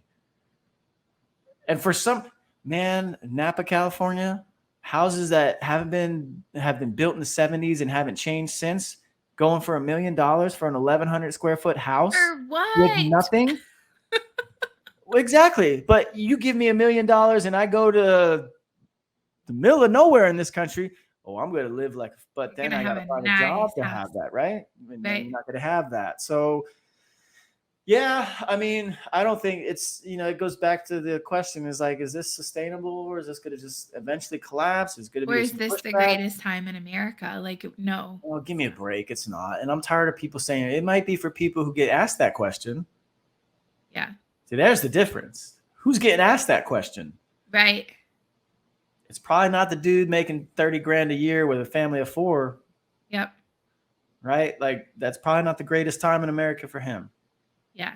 And it was once that, I mean, that wasn't bad once upon a time. And not to be confused with America being the greatest country in the world. Like, I still absolutely the fuck is. Yeah. I still believe that. Oh, absolutely. Of the choices that are out there, this is still the best country, but it's not the best time in this country. Yeah. Okay. Couple more questions and I'll let you go. I've had you for 2 hours. So yeah, I got steak to grill. What's up? Okay. And you have to go to bed in like an hour. Like, where are we at? Like, yeah, oh my God. It's bedtime for it's you. 8. Holy shit. Okay. What is your most embarrassing moment or most embarrassing thing that you enjoy doing? My most embarrassing thing I enjoy doing is probably blaring Taylor Swift at all decibels. I love Taylor Swift. And I know people hate her at this point. Now it's fashionable to hate Taylor Swift. It's like, all right, yeah, we should really hate the last fucking artist who actually writes music because we don't think like her. Like, it's just like, come on. I don't know if that, okay, but what? There's got to be more. Like, what's something that you just, well, okay, or most embarrassing moment? Like, I would like for you to share. I don't know that you could ever really have an embarrassing moment, though. I feel like you would just kind of walk it off.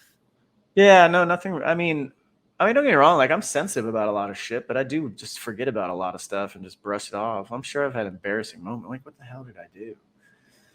Oh, I mean, there's an Iraq story. I think it's funny, though. I mean, it is embarrassing in the moment, but it's funny now. I even probably have told this already, but whatever. So, yeah, like, the fact that you're laughing this hard makes me so happy because I cannot wait to hear the story. I know I told this recently. So anyway, yeah, coming back from the gym in Baghdad in Iraq, and the walkway from where we lived to the gym was probably like a good mile walk. So it wasn't quick, right? Right. And it was just a time to relax or whatever. But I remember. Hey, Giants are winning. What's up? Note to self: don't schedule a podcast with Eric when there's a Giants game on. Hey, this was most of my podcast. Patrick Bailey's a rookie. He's just killing it. Anyway, so the walk back just before the Burger King was like the Porta Johns, like a row of like 20 Porta Johns. It was the Porta John hub, right? And I was in my PTs coming back from the gym, and it was winter. It was probably like November, December, so it was kind of chilly in Iraq. Iraq does get cold at night. It's a fucking desert. And so I'm in my winter PTs, and I go in the bathroom because I just had some really bad stomach issues that night at the moment. That's why I left the gym early. I just wanted to get home, and I got into the Porta John, and there wasn't any toilet paper, and this was bad. Like, this wasn't just normal. It's like, oh, this is bad. Like, get out. Oh, anyway. So yeah, I had to use my my PT shirt. Oh my God, that's awful. Yeah, so I did. I used my PT shirt, and I put my jacket back on and zipped it all the way up. And, you know, I walked home to my spot, and I got in the shower as soon as possible. I don't know if that's really embarrassing. In the moment it was, but now I think it's fucking that doesn't hilarious. really sound embarrassing, but it sounds horrible that you were reduced to taking your shirt off and wiping your ass. I don't, with and that it. skirt Like, is gone, terrible. never to be found again. I'm sure. Like, what's kind of funny is that reminds me of, like, this is even embarrassing. This is just kind of funny. So I was in Afghanistan in 2013, and I had because I when I went back to school and tried, I went to the University of Central Florida.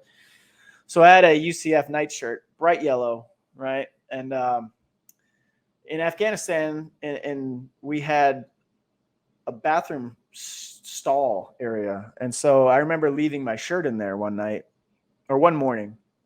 And I totally forgot about it. I went back at lunch to go try and find it. It wasn't there. I was like, motherfucker, they fucking threw my shirt away. Like 2 weeks later, I see one of the little Afghan help dude that we hired to clean the bathrooms and shit wearing my fucking shirt. And so I go up to the dude. I'm like, hey, man, I like your shirt. He's like, yes, I like it too. I'm like, yeah, I whipped it. Give me my fucking shirt, bro. Like, he's like, I made him take the shirt off right there. Oh, Eric. That's my shirt. I still have it. It's hanging in my closet right now. That's my shirt. I remember I made that motherfucker take it off. He stole my shirt. He stole the shirt out of the bathroom. Like, you didn't think a soldier was going to come back and get that? Dude. And then you wear it? Maybe he thought it was like lost and found. Don't wear it to the base. Come on, man. There's no lost and found. It's fucking Afghanistan. You lost it. He found it. I didn't lose it. I left it. That's the difference. Left and found is what it was. I didn't lose that shit. That was my shirt. Set it down and found. I got it. I should have wore it tonight. I should have been like, and you know what? This fucking shirt is the one I'm talking about. I should have wore it. Let me see that shirt. Oh, I had this made for my dad and my brother a few years ago. It's the Bandazeski Barbell Club. This is a silhouette of, this is my brother. The angle's weird. This is my brother. This is my dad. And then this is me. This was a picture in my brother's garage gym, us working out. And then I had it made into a shirt for his birthday. So, and then it says, since 1949 when he was born, because that's when he was born. And my dad, he looks small in this picture, but that motherfucker was massive in his time. Now he's just 74 and still getting after it. But yeah. He's smaller than my brother and I. Yeah. Okay, last question. Last one. Here we go. You ready? If you could change one thing to make society better, what would you change? I get rid of the internet. Ooh, that's a good answer. That would help. My answer would be to make everyone go back to like Nokia brick phones. Yeah, just to get rid of the internet. Like, not get rid of the internet, because I think like communication, things like this, like where we're able to do that. It was my question, not yours. Oh, I apologize. Okay, you're right. I'm sorry. I'll shut up now. That was rude of me. Okay, go ahead. But you know what? I mean, if you took away a lot of this stuff, and maybe there was just different access to it, like, you know, what you're saying is fine, right? But just this constant connectivity of where everyone has to feel like they're an influencer, or they're at the pressure of all this bullshit being fed to them. I'm just saying, like, it wasn't that long ago in our lifetimes where we didn't have this, and I thought we were all right. Yeah, it was fun. I mean, connectivity is great, and I've made a ton of friends because of this ability to do it. But I wouldn't be friends with you without this. Right. But okay, if the trade-off is society is better, then all right. Oh, well, sure. Yeah, I don't want to be friends with you either. That's the hard decision, right? When it comes to society, is that you have to balance what's better for everyone versus what's better for you. And most people don't want to make that decision. Most people want to just do what's best for them. Yep, you're right. So selfless service. It's an army value. Yeah. Selfless service. Put the needs of others before your own. Basic Army value. It's right there. Yeah. It's on the fucking dog tag they give you when you join basic training. 100%. Right there you go. Thank you, Eric, for coming on with me. It's been a long time coming. Like this has been like 2 years in the making, but let's hope it takes longer for the next one. I'm just kidding. This was too long, bitch. That's what happens when you get on a podcast with a girl. Like we talk a lot. No, this is short for me. Like some of mine are way more than 2 hours. This is good. This is good. I'd go longer, but I mean, I gotta cook. You got a game. You got food. I'm actually fine. Like that's the best part about this being wine. If this was bourbon, I'd be like. And that's why, like, so the last one I did, he's like, "Do you ever listen to your podcast?" I'm like, "No. Why? Why would I ever want to go back and listen to myself like 2 hours in, being just like, so you know what?" Because in my head, I still feel like I sound fine. But if I probably went back and listened, I'd be like, "Dude, you're hammered." Oh my God. I had to stop getting high. Like I used to eat gummies during Liberty Happy Hour. I had to stop doing it because I went back and I was trying to pull like a clip for like promo or whatever.